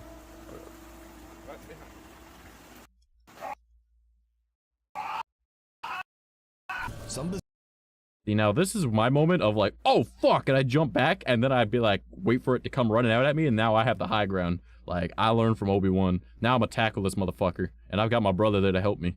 We're gonna kick the shit out of this thing. Like, if this was me and my older brother that I worked in construction with, oh man, he would have been like, oh fuck, and then he would have seen me jump on it and go, alright, we doing this, and we would have fucked it up. We would have gotten hurt if it was like an actual paranormal entity. But these hands are rated E for everyone, and that includes the paranormal. So, and especially with the amount of adrenaline that would hop into my system right in that moment, oh man, it is go time. So, bizarre pale humanoid shape can be seen lurking in the darkness of the sewer tunnel. The two hikers just make a run for it. Isaiah posted his spooky experience to TikTok, and the video instantly went viral. But many viewers were skeptical about the strange sudden cut at the end of the video. Yeah. So, Isaiah posted an update to explain. For everyone. Yeah. So let me just explain something. I actually film on 3 different apps at a time to film my videos. Last night, I was trying to film everything on Snapchat. So whenever I recorded, whatever I recorded, I wasn't gonna just sit there and record it because I was running for my life, okay? And I'm not trying to be funny about this. Literally, I was puking. Like, I mean, opened his door mid-drive and vomited. I don't know if it was because I was genuinely terrified or if it was because I was running so much, but I did. But I did manage to screenshot what was under that bridge and enhance it for you guys, and I'll show you that. Hey, little brodo, thank you for the follow. I do appreciate it.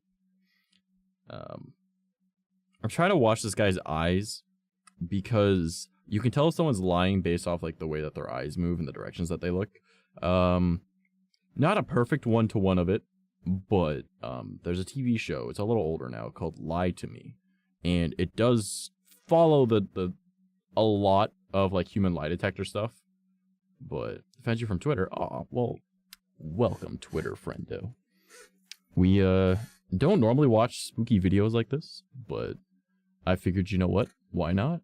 You know, that's BB suggested it. You know, BB in chat. You can see him up there. He suggested it. I said, you know what? Why not? Let's do it. Right? I find it funny that tonight was going to be my first time doing 2-hour streams instead of 3-hour streams, but I feel like this is going to be a 3-hour stream. But welcome. We're just having a chill night and debunking paranormal stuff because I study the paranormal. I study theology, cryptozoology. I've studied extensively into native culture because I'm native. Different African cultures, Slavic folklore, Japanese mythology, European mythology. Like, I study a lot of stuff, so I like to debunk things a lot. But there are some things that I'm inclined to believe, and I'm slowly explaining it bit by bit. This definitely does seem fake, though. The guy's reaction seems genuine, but I don't think that that is an actual creature. I think that was just someone that saw some people coming down or knew that there was people in the area and wanted to fuck with them. Because the sounds it makes, we can very easily mimic, and it would not be hard to pretty much just strip naked in the dark, and then when someone's light flashed on, you just like at them, and then they're terrified. So, butt ass naked. Exactly. Would you not strip naked to terrify people? I would. Show you're in the military. I know you've fucking scared people while naked. All right, like I know you've done it. You're in the showers and be like to your buddy behind him, right? And he thought he dropped the soap and it was prison all over again. And you're like, nah, man, just wanted to share my crayons, you know. I was not a part of the Navy. Fair enough.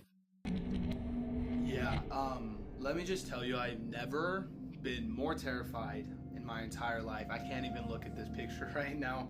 For you guys saying that it was like a friend or like somebody else down there, it may have been a homeless guy. I heard that theory, but I do not know what he would have been doing down there, butt naked, maybe taking a bath.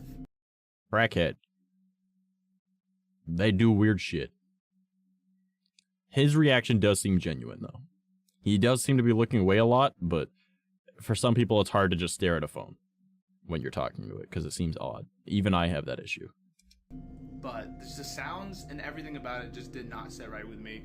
Now, after many requests, or some might say dares, from his viewers, Isaiah and his cousin Brock decide to go back to Casper Mountain and spend the entire night camping out in the spooky woods.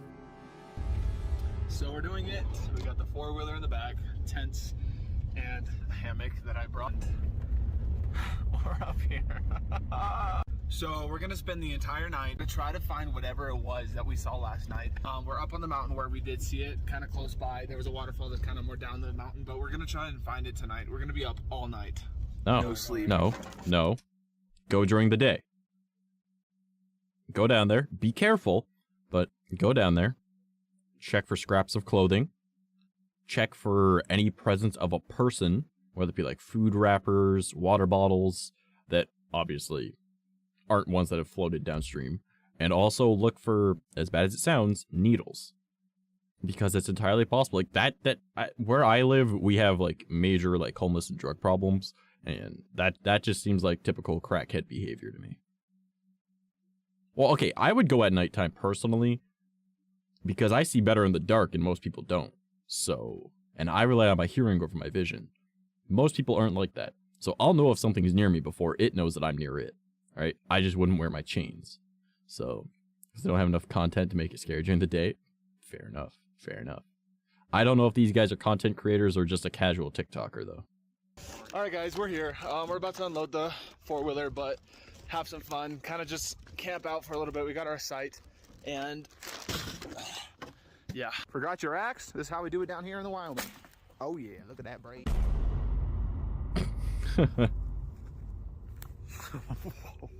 Okay, that's actually kind of creepy. Look, hope he doesn't jump out to scare me. Brock, please don't scare me. Oh my god. Okay. So now that right there is a good thing to do, though. So now you'll know what it looks like with someone that is fully clothed, not even far away from you, with their camera quality at nighttime. As I'm trying to go viral. Yeah, maybe. But that right there is an actual good thing to do. I would do that so it's a point of reference. So you can tell the quality of the video compared to like if something else were to happen. Right? Be like, okay, there is something, you know roughly how far away it was. And the quality is comparable now, right? he's got this terrible lighting. Oh my goodness, but we're literally trying to land the force real quick. We're just walking back right now, and like legit, I think we're lost because I don't have any idea where we're at. Do you know where we are? Why would you go into the woods with shit lighting?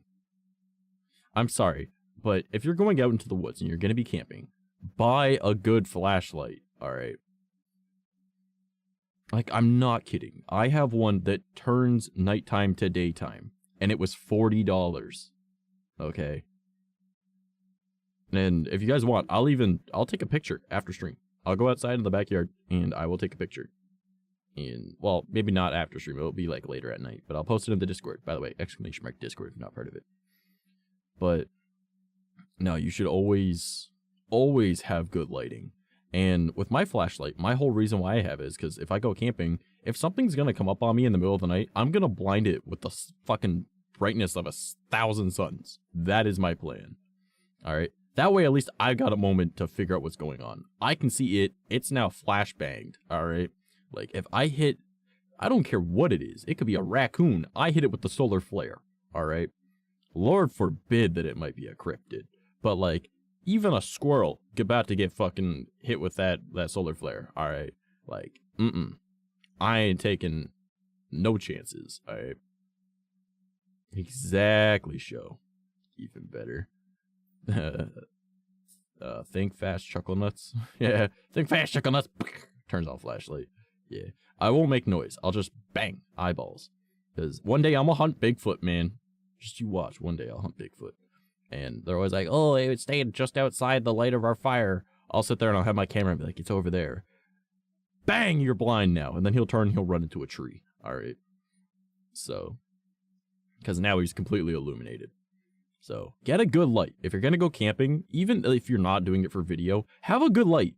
Because you don't know what's out there. And have something that, you know, most animals won't want to come near, like, fire at nighttime.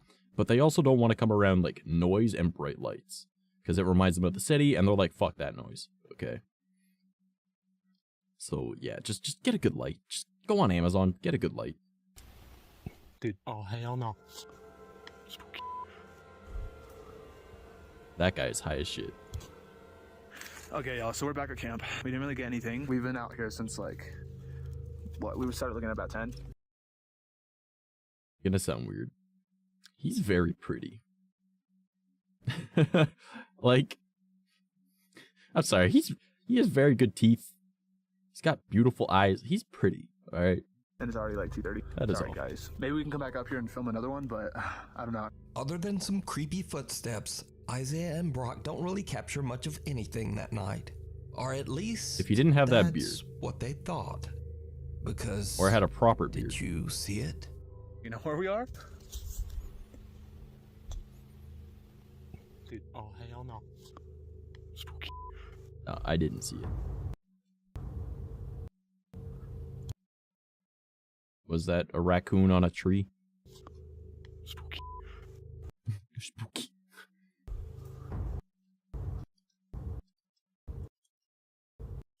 That's a raccoon on a tree. Crawling down. That's all that was. That was just a raccoon. Remember when I was younger and my mother brought me with to a hike, and the guides told us to make a lot of noise so the animals would know we are there and don't come near. Yeah, but like they also, number one, they don't want to be fucked with, so they're gonna avoid you because you're annoying if you're making noise at nighttime, and you keep a fire going all night even if you're in your tents, because animals don't like fire. Brock is basically how I would go into these all the time. Spooky shit. Yeah. Right after they hear footsteps, someone or something can be seen running through the trees. No, running up or down a tree. So, that's a raccoon. Someone or something can be seen running through the tree. You can see its eyes. Okay, when this scene starts, there you will see right here 2 little dots, all right? It's a raccoon. Right after they hear footsteps, someone or something can be seen running. Right there, raccoon. It's a raccoon turning and looking at them. You can clearly see its body shape and its head is right there turning. It's a raccoon. Through the trees. And then it turns and looks away. So, Isaiah and many of his viewers believe that some kind of strange creature is living on Casper Mountain. Some It's just Sly doing his thing, man. Even believe this thing to be a skinwalker or a rake. But no, it's a crackhead.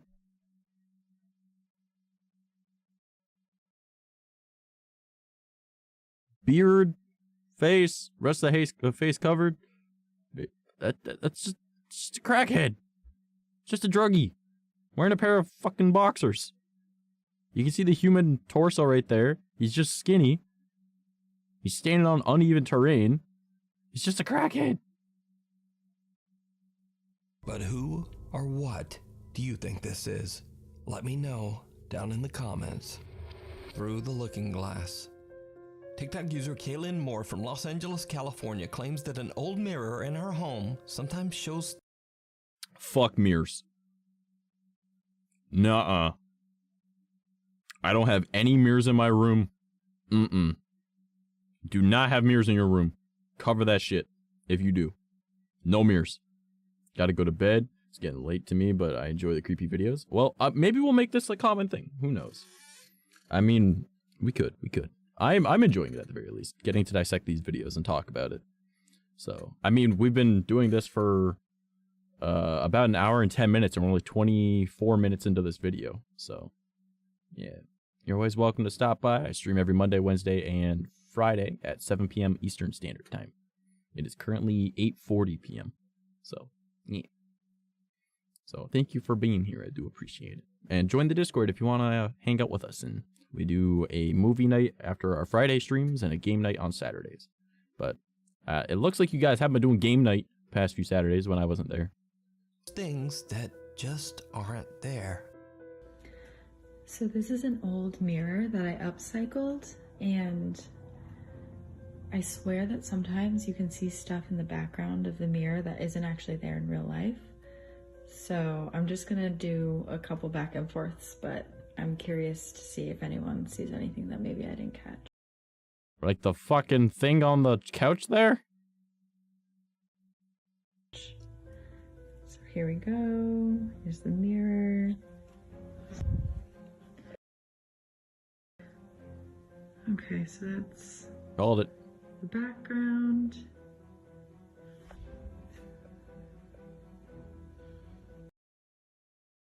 Okay, I know he's gonna zoom in on it. But what the fuck?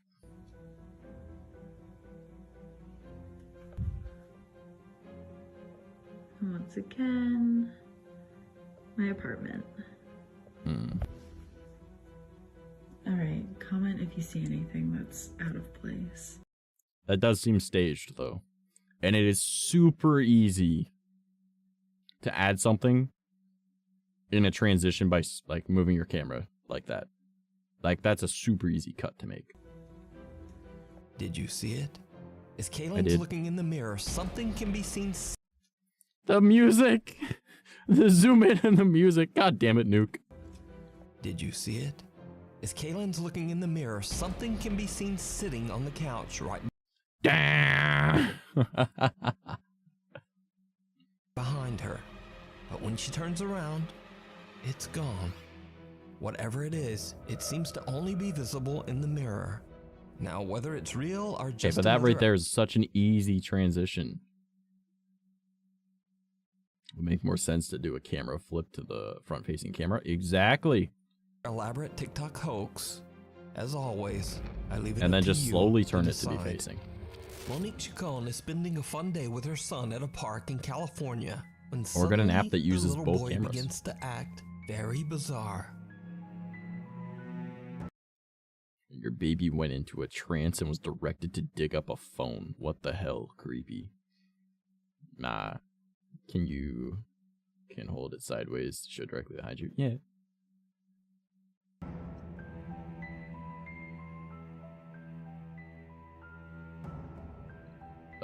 Kid, you good?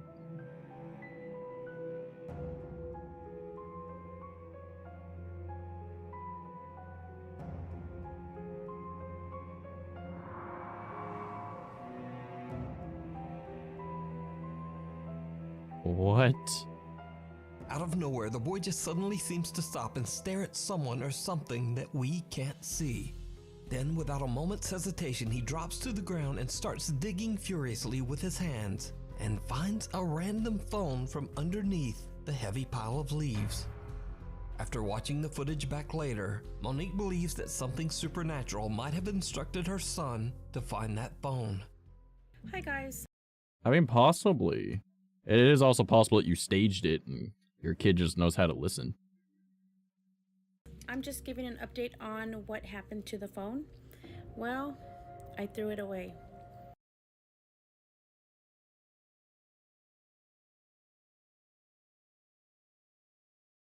You threw away somebody's property? You didn't want to, like, turn it into, like, local authorities or something? Or, you know, turn it on to see if it had a password, and if it didn't, you call the mom. You threw it out. I would have taken that phone even, all right? Like, you could have donated that to somebody that needed a phone. I would have it as, like, a thing on my desk that I could use. I have 3 phones on my desk right now. One is my stream deck. One is monitoring my stream, and the other one is a clock. I'm sure I could find another use. I didn't think anything at the time of when I threw it away that I shouldn't have until I watched the video. After watching the video, it didn't sit right with me. It kind of gave me the creeps. No shit. If that was a ghost, and your ghost politely asked your son to grab the phone, like, what if it was someone's, like, grandmother? All right, let's just assume the ghosts are real. All right, if someone's grandma was like, hey, my grandbaby dropped her phone, can you grab it there and bring it to your mommy and then tell her the name or some shit like that, and the kid just only knew grab phone, okay, you know, like, what the fuck? Actually, but there really is no story time. The phone was broken, the face was cracked, there was a battery on top of the face, like in the front of the face, but it was broken, so I threw it away.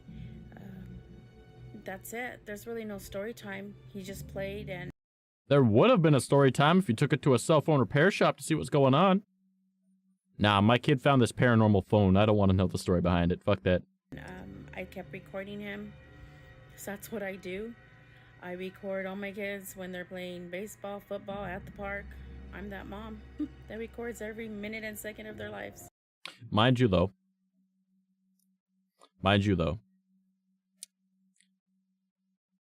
just an observation, not even the slightest bit of racism, all right? Just an observation. She does seem like she has, like, Latino blood in her, all right? And if I know anything from my Mexican friends and my Colombian friends and my, like, Venezuelan friends, If you speak Spanish, you don't fuck with the paranormal. So if she thought it was even remotely paranormal, I guess it makes sense she tossed it away. But that's it. So, unfortunately, Monique threw the phone away, leaving us all to wonder just what was on that broken phone. Now, I have to say that this is one of the strangest videos I've ever seen, but what do you think? Did a spirit tell the little boy to find the phone, or just what is going on here? You tell me. The Newbern haunting. Sam Aldridge, his wife, and 2 young children live in a beautiful home in Newbern, North Carolina that was built in the late 1950s. Although the home is charming and spacious, Sam says that the property's history is not good. One of the previous owners passed away in the upstairs master bedroom, and the remains of 2 unidentified individuals were found buried in the backyard. Whatever. I wouldn't care. Fuck it. Nice house. Cause of death unknown. Probably Sam death. and his wife have both witnessed creepy, unexplained activity in the house, and they believe their home might be haunted. Even their family dog Loki seems very disturbed by what's going on. Hey man, if you guys don't want the house, I'll take it. I'm not gonna lie. But a bit of spooky doesn't frighten me. I get that shit out in a week. He has no shot collar, no shot collar at all. In fact, I'm gonna go ahead and take this off just so you'll know that there's nothing there. Come on, bud. Hey, it's okay. It's okay, buddy.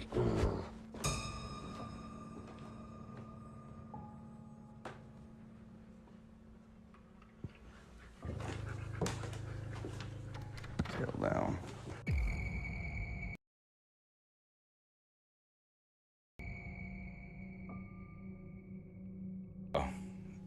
What? I posted it.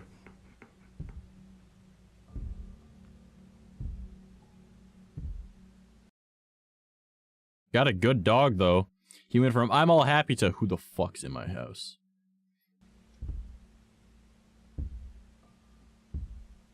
See, me and him both. Yeah, he had that moment of, Dad, you heard that too, right? Yeah? Alright, let's fuck him up. Heard that. You see his little snarl? Did you see the little snarl? See, me and him both heard that. This is right here. This is him like, we're gonna fuck someone up today.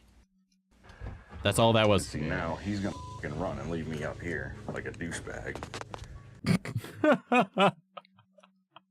Hey, yo, you better have treats or you about to get new pronouns of was, were. Exactly. See? Straight up. No, he's guiding Sam you to says fucking that not leave. only That's does all the it house is. have an odd history, but an You saw him odd stop and layout look at as you. well. In particular, there is a strange door upstairs that seems to lead nowhere and has no stairs leading up to it. In a video, as Sam explains where the door is located, Yeah, it's just a he crawl space. captures something downright creepy. You can kind of see just how high up that door actually is if you're on the bottom floor.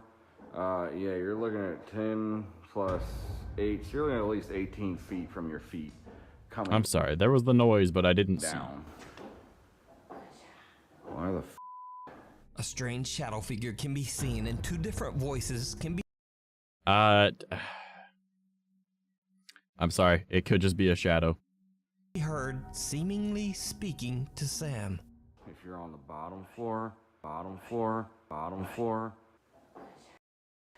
Why the f? I want to believe it, but I don't know. No. Sam has no idea what he just captured and simply explains that the area behind the door is attic storage space. So, one night Sam begins to hear strange sounds throughout his house. He hits record on his phone and goes to investigate. And that's when he sees something that shocks him to his core.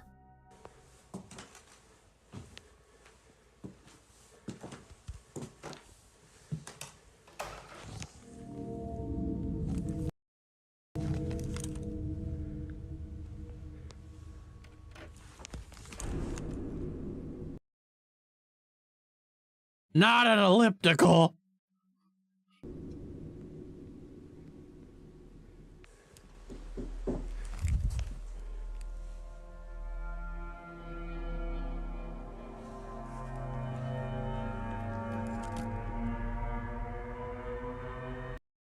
Gonna say, it's an elliptical. How spooky. I know, right? Physical exercise. That's one way to exercise the spirit.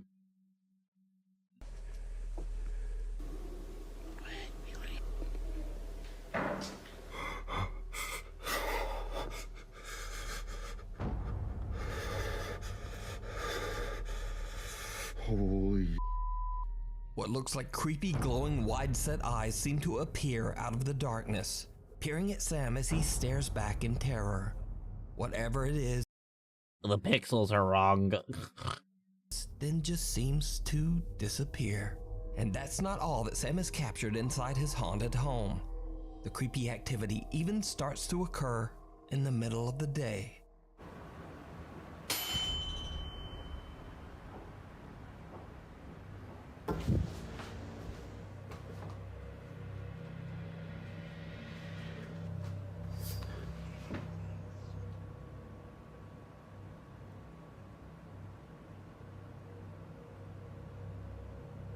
I'm sorry, a lot of this just seems like it could be easily staged. Turns around, a white translucent figure appears to push a rocking horse, causing it to rock slowly. Oh, it was already rocking when he turned.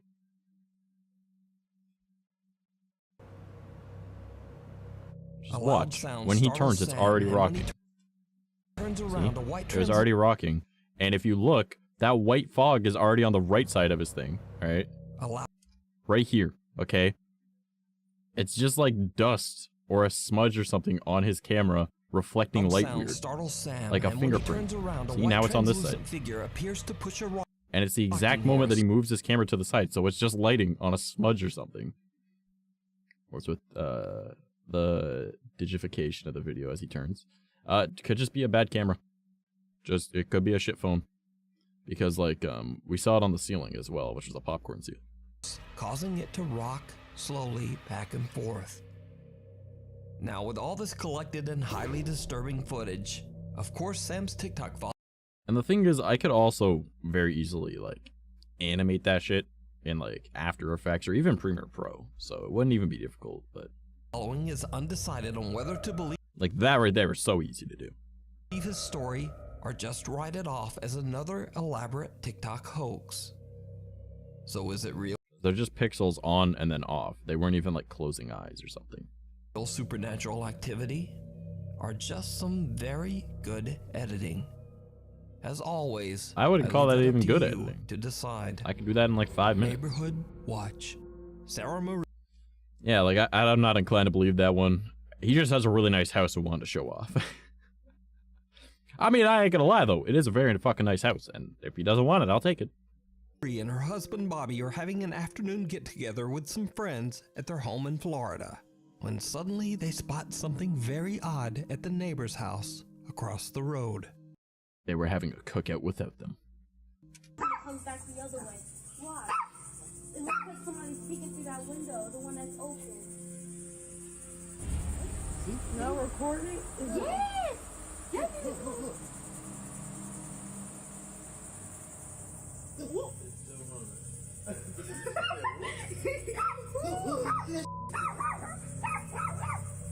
There's nobody in that house. There's nobody at all. Nobody. I didn't know they could be that visible now. This That's what I was saying. A strange shadow can be seen quickly moving back and forth in Sarah's neighbor's home, freaking out everyone and even seeming to upset. I wouldn't say about those dogs. They just like to bark if someone starts walking towards them, and obviously that lady started walking back. They're 2 puppies. Arguably, I mean, again, very, very easy to edit that. And it could just be a shadow of something that is in like the back of the house, because I don't know if there's belongs to an older woman whose son or little passed barking away. fucker kind of dogs. Yeah. Worried about the older woman's safety, Sarah calls her neighbor. But like, I don't know. I would like to think that it would be like shadow people or something, but I really, again, it would be so easy to edit that, and it is explainable. If there being something in the house and like a light from like behind the house is like just moving back and forth. But the woman says, I'm not even at home right now. So who or what could this be? I leave it up to you to decide. This next creepy video went viral on TikTok, but it was originally recorded by Indonesian Twitter user 𝐂𝐡𝐚𝐭 I believe it again. 𝐷𝐿. 𝐂𝐡𝐚 explains on Twitter that he was flying from Surabaya, Indonesia to Bali, and that he was the very first passenger to board the empty plane. As 𝐂𝐡𝐚 is boarding, he records a video to send back to his wife. I don't believe it. Letting him use his phone on a plane should be in airplane mode. When he looks back at his footage, he spots something truly chilling.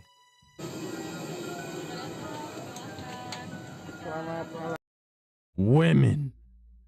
15V.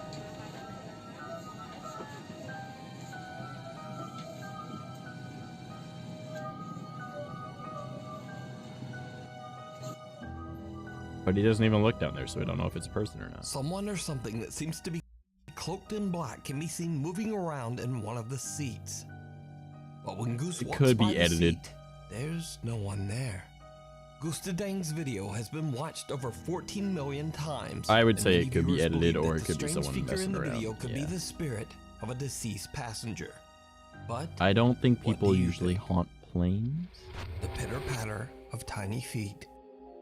An anonymous TikTok user who is the mother of a newborn baby has shared only one video to her TikTok page, but the video shows something absolutely chilling.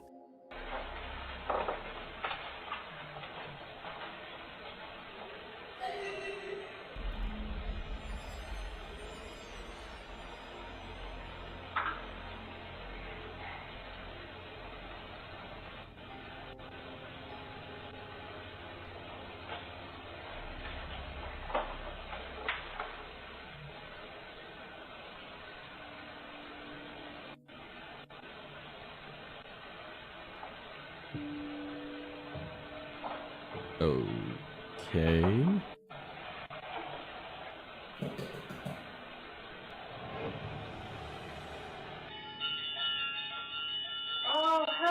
First, the eerie sound of someone. Okay. Now one of two, maybe three things is going on right now. Number one, bad parent. Doesn't care about the safety of her child. Heard that and went, I'm gonna walk towards it with my baby.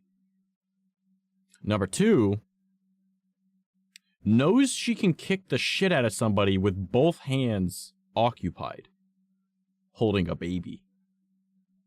Or number three, completely staged. One laughing can be heard.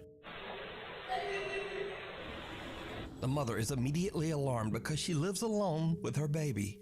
She then hears the patter of what sounds like small running footsteps. Yeah, I didn't hear footsteps. I heard someone going, like, tapping on something.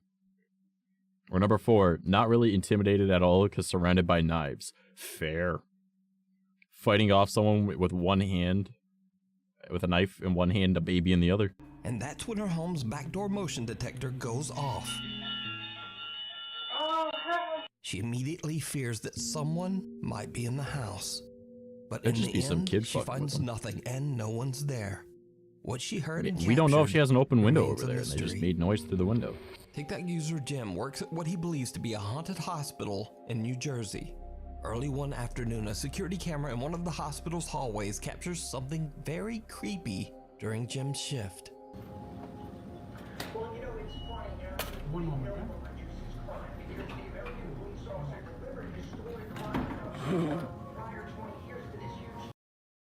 Okay, as someone that has worked in a hospital, those don't like to move. Or at least none of the ones in the hospital I worked at do. something moved that. Now, we can't see the far side, so we don't know if someone shoved it. So it does look like someone could have pushed it. A supply cart can be seen rolling down the hallway on its own, freaking out the hospital staff nearby. Jim and his co-workers have no idea what could have moved the cart. But things are about to get even stranger. Another CCTV camera in the hospital's laundry room records something absolutely unnerving. Where'd it from here?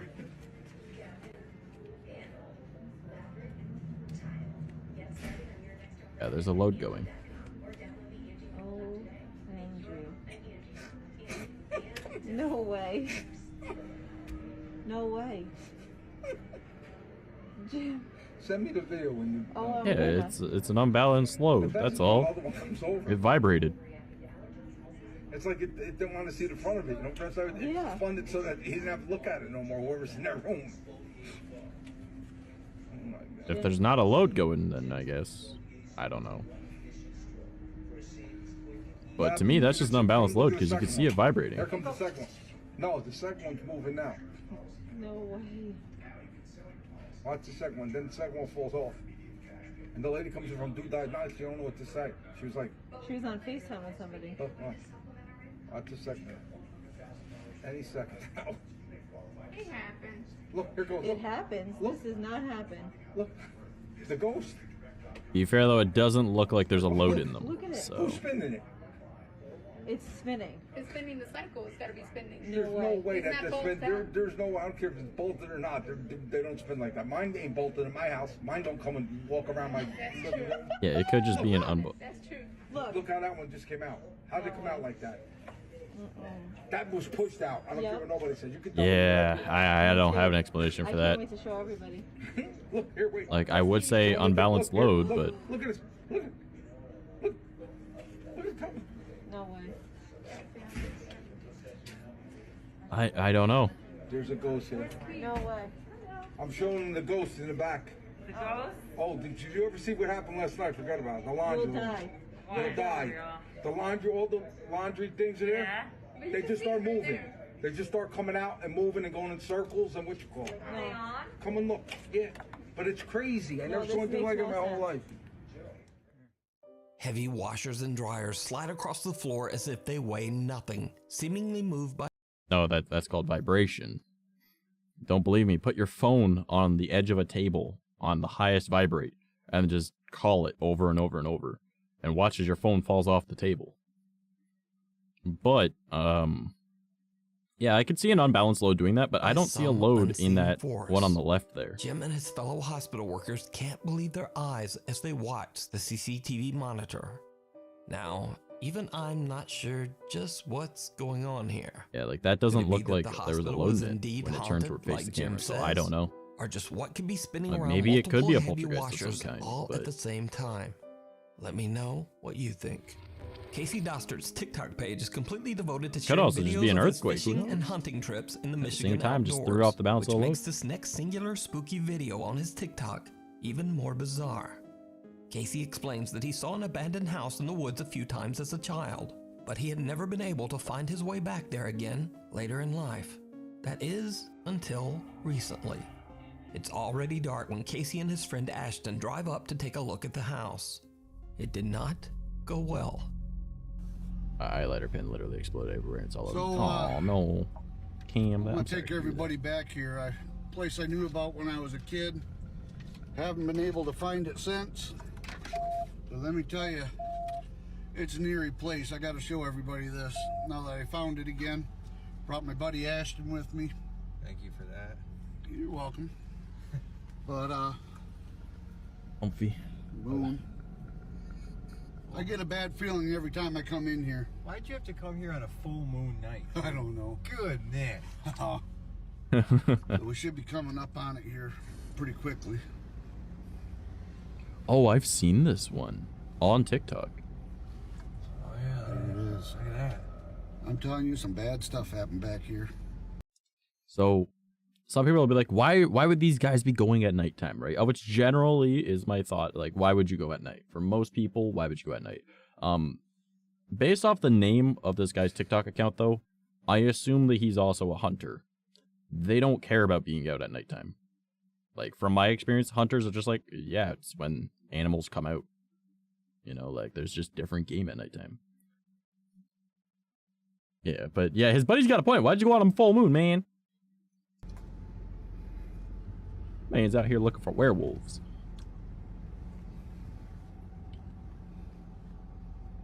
Alright. Casey. I gotta take you and show you this place. Casey. Yeah. Look at this. Look at this. Why is the tire swing moving in this tree? Casey. Well, it's entirely possible that a bear was playing with it, or a raccoon, or if you got mountain lions. I really don't want to. Or there's wind. Dude, this is an eerie place, man. There's some bad All stuff three of those happening animals here in the like to 70s. play with tire swings, or swings of Bad any kind. juju Really. here.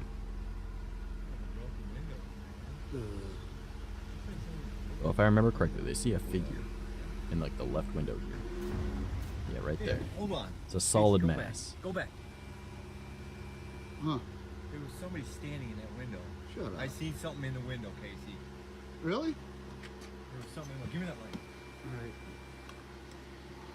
Hey, over here, Ashton, on the side, there should be a... Casey, I seen something.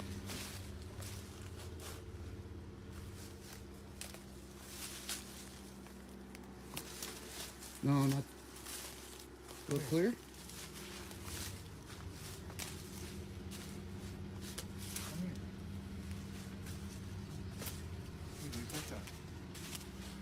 Mattress in here? Dude, there was somebody standing right here, or a shadow or something standing here. Dude, is that blood on that mattress? Could be. Come on. Or animal droppings. Check it out. Go ahead and go first, bro.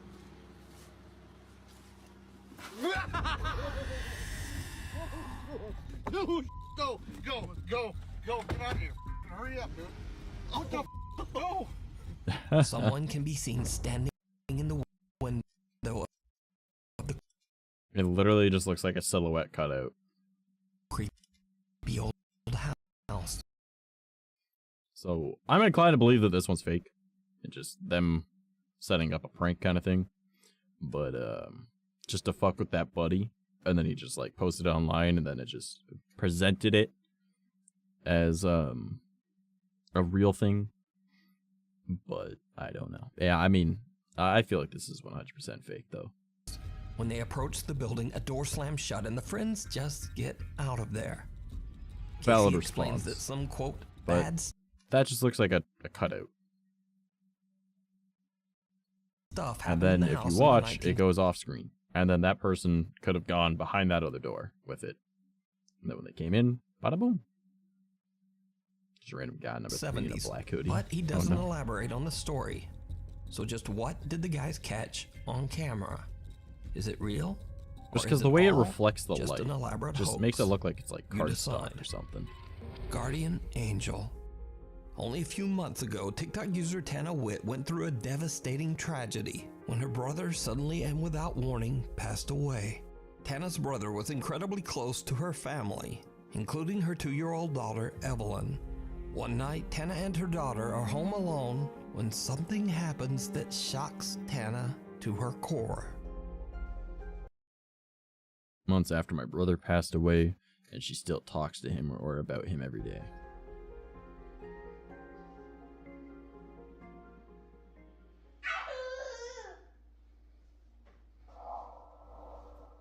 Who are you talking to?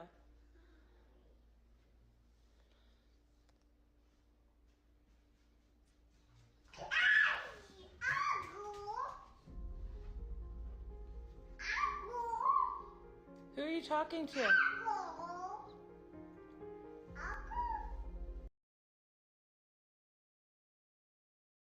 Now, it's entirely possible the kid just has an imaginary friend, and the imaginary friend is the uncle. Can't take that out of the equation.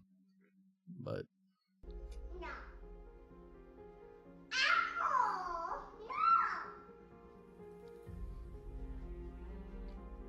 Who are you talking to? Evelyn. Who are you talking to?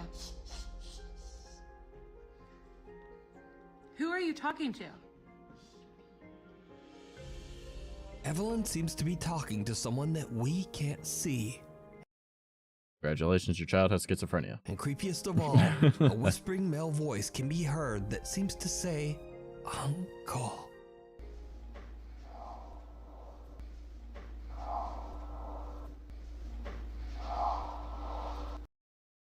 I don't hear that as a voice. I hear that as just something sliding. Who are you talking to? Even stranger, baby Evelyn seems to have heard the voice as she happily shouts, Uncle, over and over.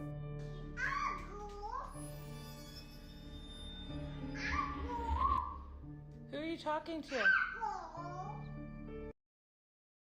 to?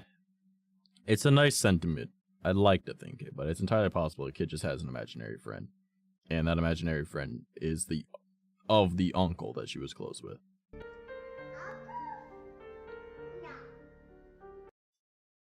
That's more concerning.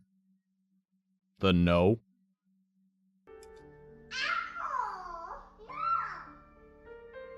Tana believes that without a doubt her 2-year-old daughter is speaking with her deceased brother, and that Evelyn is being looked after by her loving uncle from the other side. And what was with the no? Keep a knocking. TikTok user Maru75 from Germany claims that one night he heard some very odd sounds coming from his living room. When he goes to check it out, things take a terrifying turn.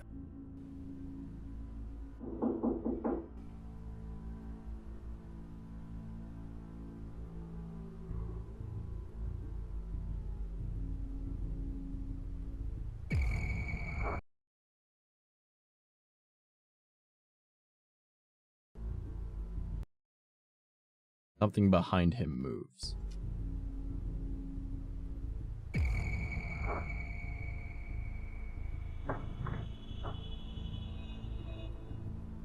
Maru hears knocking from the glass back door, but as he looks, he spots some dark figure moving behind him in the reflection. He spins around, but there's no one there. He turns back toward the door, and the figure is gone, and the door has mysteriously opened by itself. So, that's why I don't like reflections, man. Or is it just very Some shit's a little wacky. I personally do not like having reflections always, near me. I leave that up to you to decide. How would I want to explain this one, though? Well, could be staged. It's entirely possible that when he did that quick turn, that it was a cut, and someone opened the door. Or, when he did that quick turn, someone walked up, opened the door, and then got out of sight. Because there was that windowsill on the left, so someone could have been hiding behind that wall. The thing behind him, I don't have as much of an explanation. It is possible that it's just a weird reflection, but I don't like mirrors of any kind, including just glass. Oops. TikTok user Alexander Henderson says that throughout his life, he's always been prone to sleepwalk during the night. One morning, he wakes up to find his front door wide open. When he checks his security camera, he's shocked by what he finds.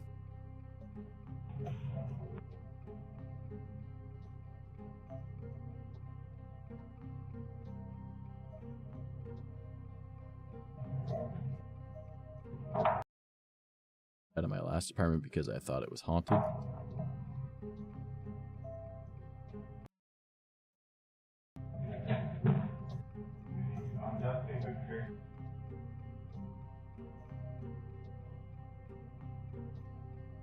The reef isn't in the right place anymore, so it doesn't look like that.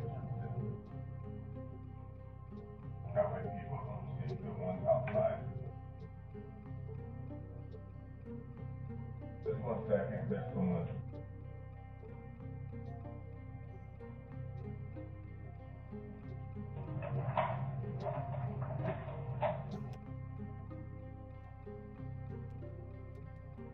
You know, if you are prone to sleepwalking,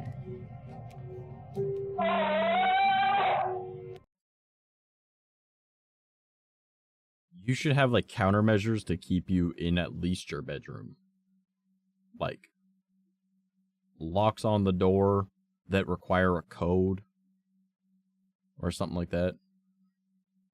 Alexander seems to be sleepwalking and speaking gibberish when something hanging next to the door starts swinging around on its own, and an empty water jug slides right across the floor. Alexander opens the Fishing door, line though, man. walks outside, and suddenly screams. He says he has no recollection of what happened to him and has no idea why he screamed. Now, Alexander says he's experienced supernatural activity before, so he begins to suspect that he might have seen something paranormal while sleepwalking. Then, only a day later, this happens.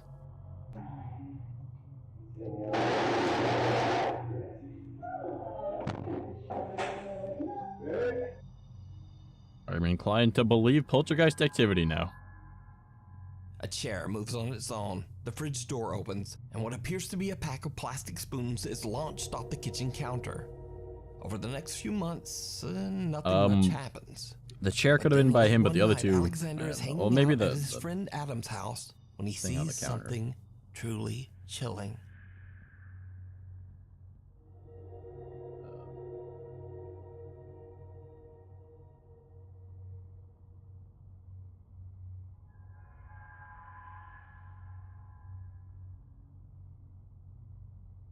A strange-looking woman wearing a red dress appears to be watching Alexander from the building across the street.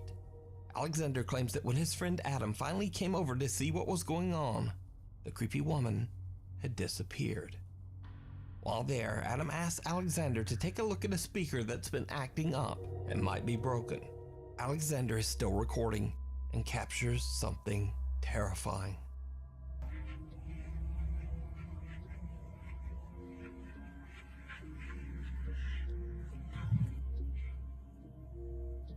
Button on the top and press it. If you're here to see, press the one in the middle. Now it's looking staged.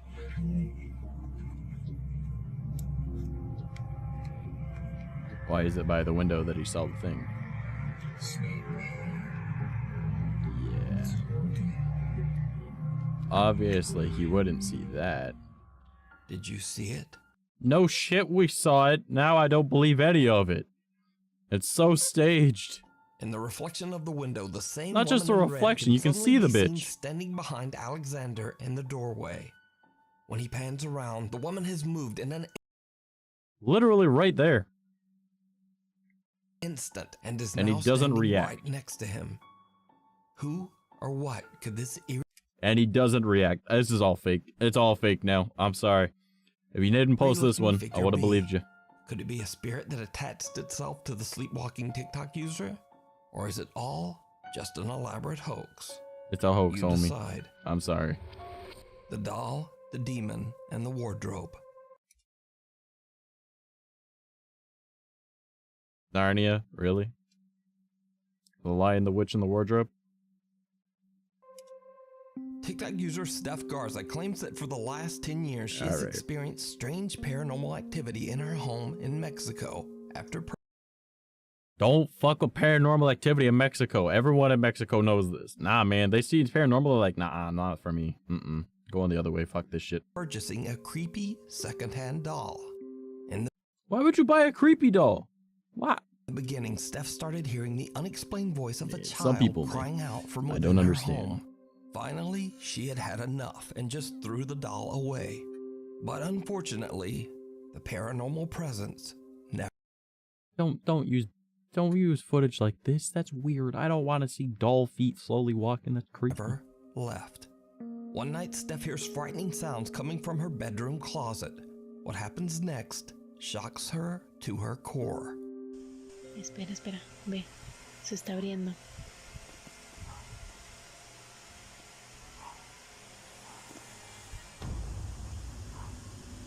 ¿Ya viste?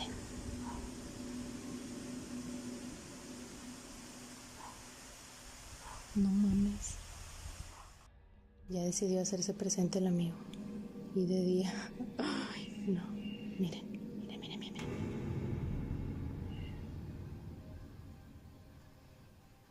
Yeah, but this could very easily be a friend doing that.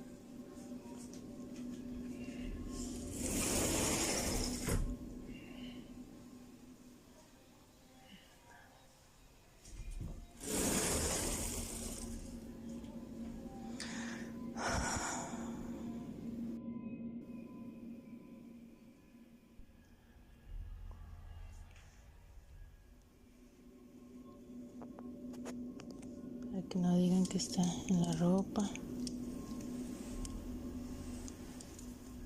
But this is also after a cut. ¿Dónde?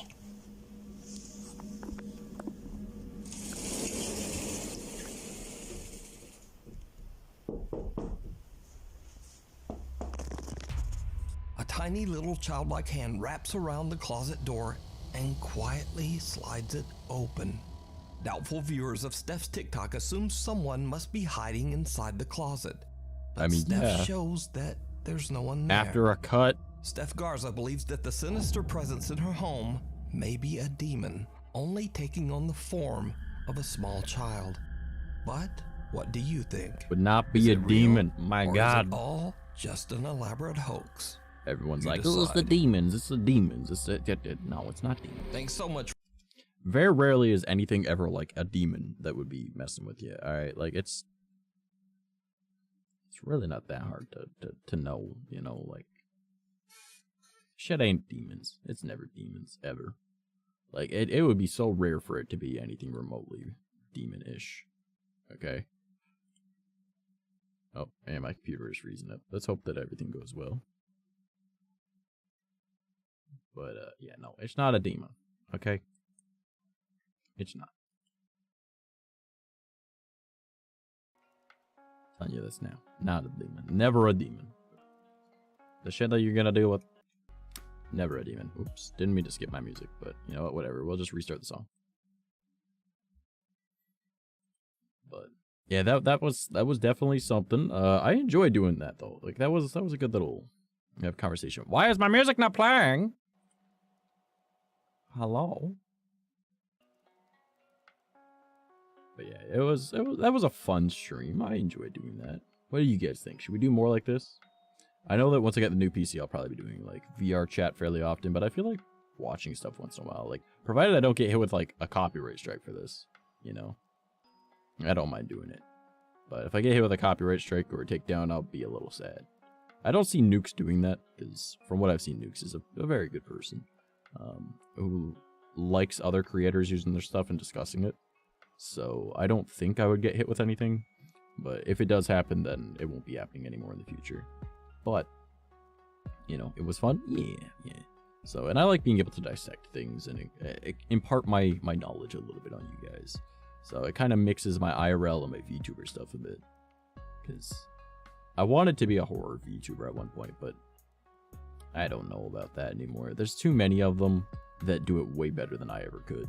So I could put my own spin on it, of course, but like I feel like I want to do my own thing. I don't know what I'll do, but I'll do my own thing.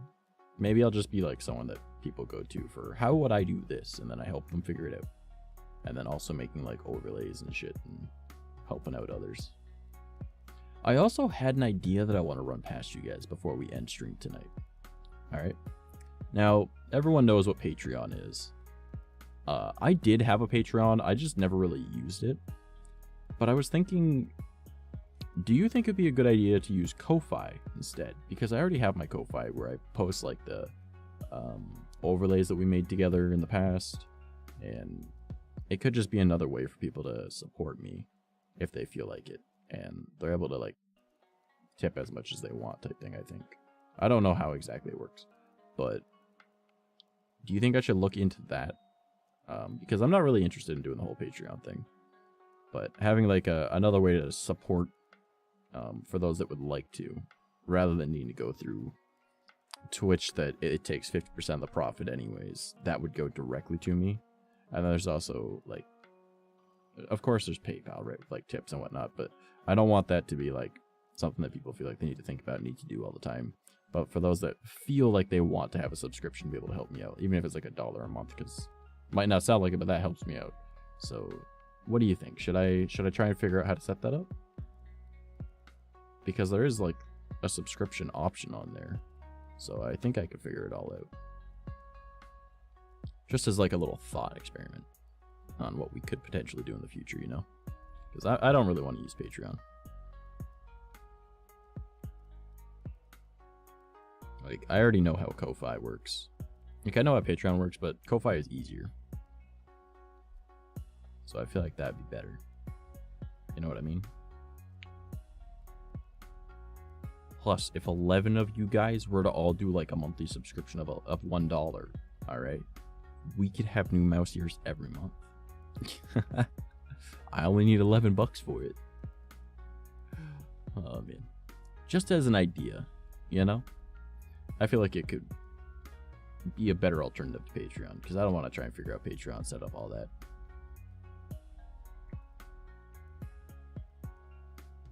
Any thoughts on the matter from you guys? Also, I really need to update this overlay more. Like, I see so many things I want to update on it now that I'm like, I gotta do it. I really gotta do it. Definitely gotta do that. I can't stay comfy in this chair anymore. Kind of bites. I should add like an ergo chair to my throne as a list of things that I need to get. Oh man. Like one of those like good like business chairs. I don't think it could hurt, especially if it's easier. Yeah, like it's simpler to set up, and I think it could be like whatever price people want, instead of it needing to be like the minimum of $3 that Patreon has, you know? Don't quote me on that, but I'm pretty sure that's what it is. But yeah. Anyways, though, I do feel like that is a good spot to end stream, because it was supposed to be a 2-hour stream. We've now made it to 2.5 hours. So I'm going to check to see who is on for us to go and drop a raid on, because, you know, that's what we do at the end of streams usually. It's been a good day. It's been a fun stream. I found it entertaining. Hopefully you did as well. Now, if only my computer wanted to load, that would be cool.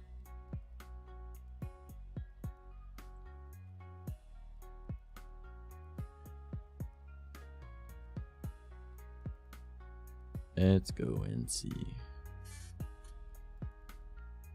who is on for me to throw you guys at.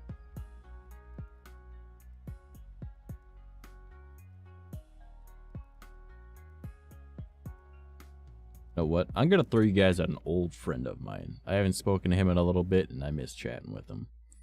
And his name on here used to be Papa Vaughn, because he was the first thing that he ever did before he even followed me on Twitch was he ordered me a pizza. So we called him Papa Vaughn. So I'm gonna send you guys over to Vaughn's stream, and it looks like he's playing The Forest. So I haven't seen him in a while, so let's get this all started up and ready to go. Raid. Show him some love. He's a fantastic friend. Even though I haven't spoken to him much lately, that's more on me. So I appreciate you guys being here. If you'd like to follow me across my various social media, you can find it there. If you're not part of the Discord, check it out. On top of that, if you would like to see all the stuff that I plan to get for my setup eventually, you can find it there on my throne. And what I was just talking about with the support thing, right there over on Ko-Fi. However, also on there, I make free animated backgrounds and free wallpaper or overlays for people. So if that is something that you might be interested in, you can go and grab them all there. I appreciate you all being here. You guys are great. I will see you on Wednesday. Maybe we'll do some gaming, maybe not. But yeah, I love you all. Have a fantastic rest of your night, and show Vaughn some love. All right, see you guys later.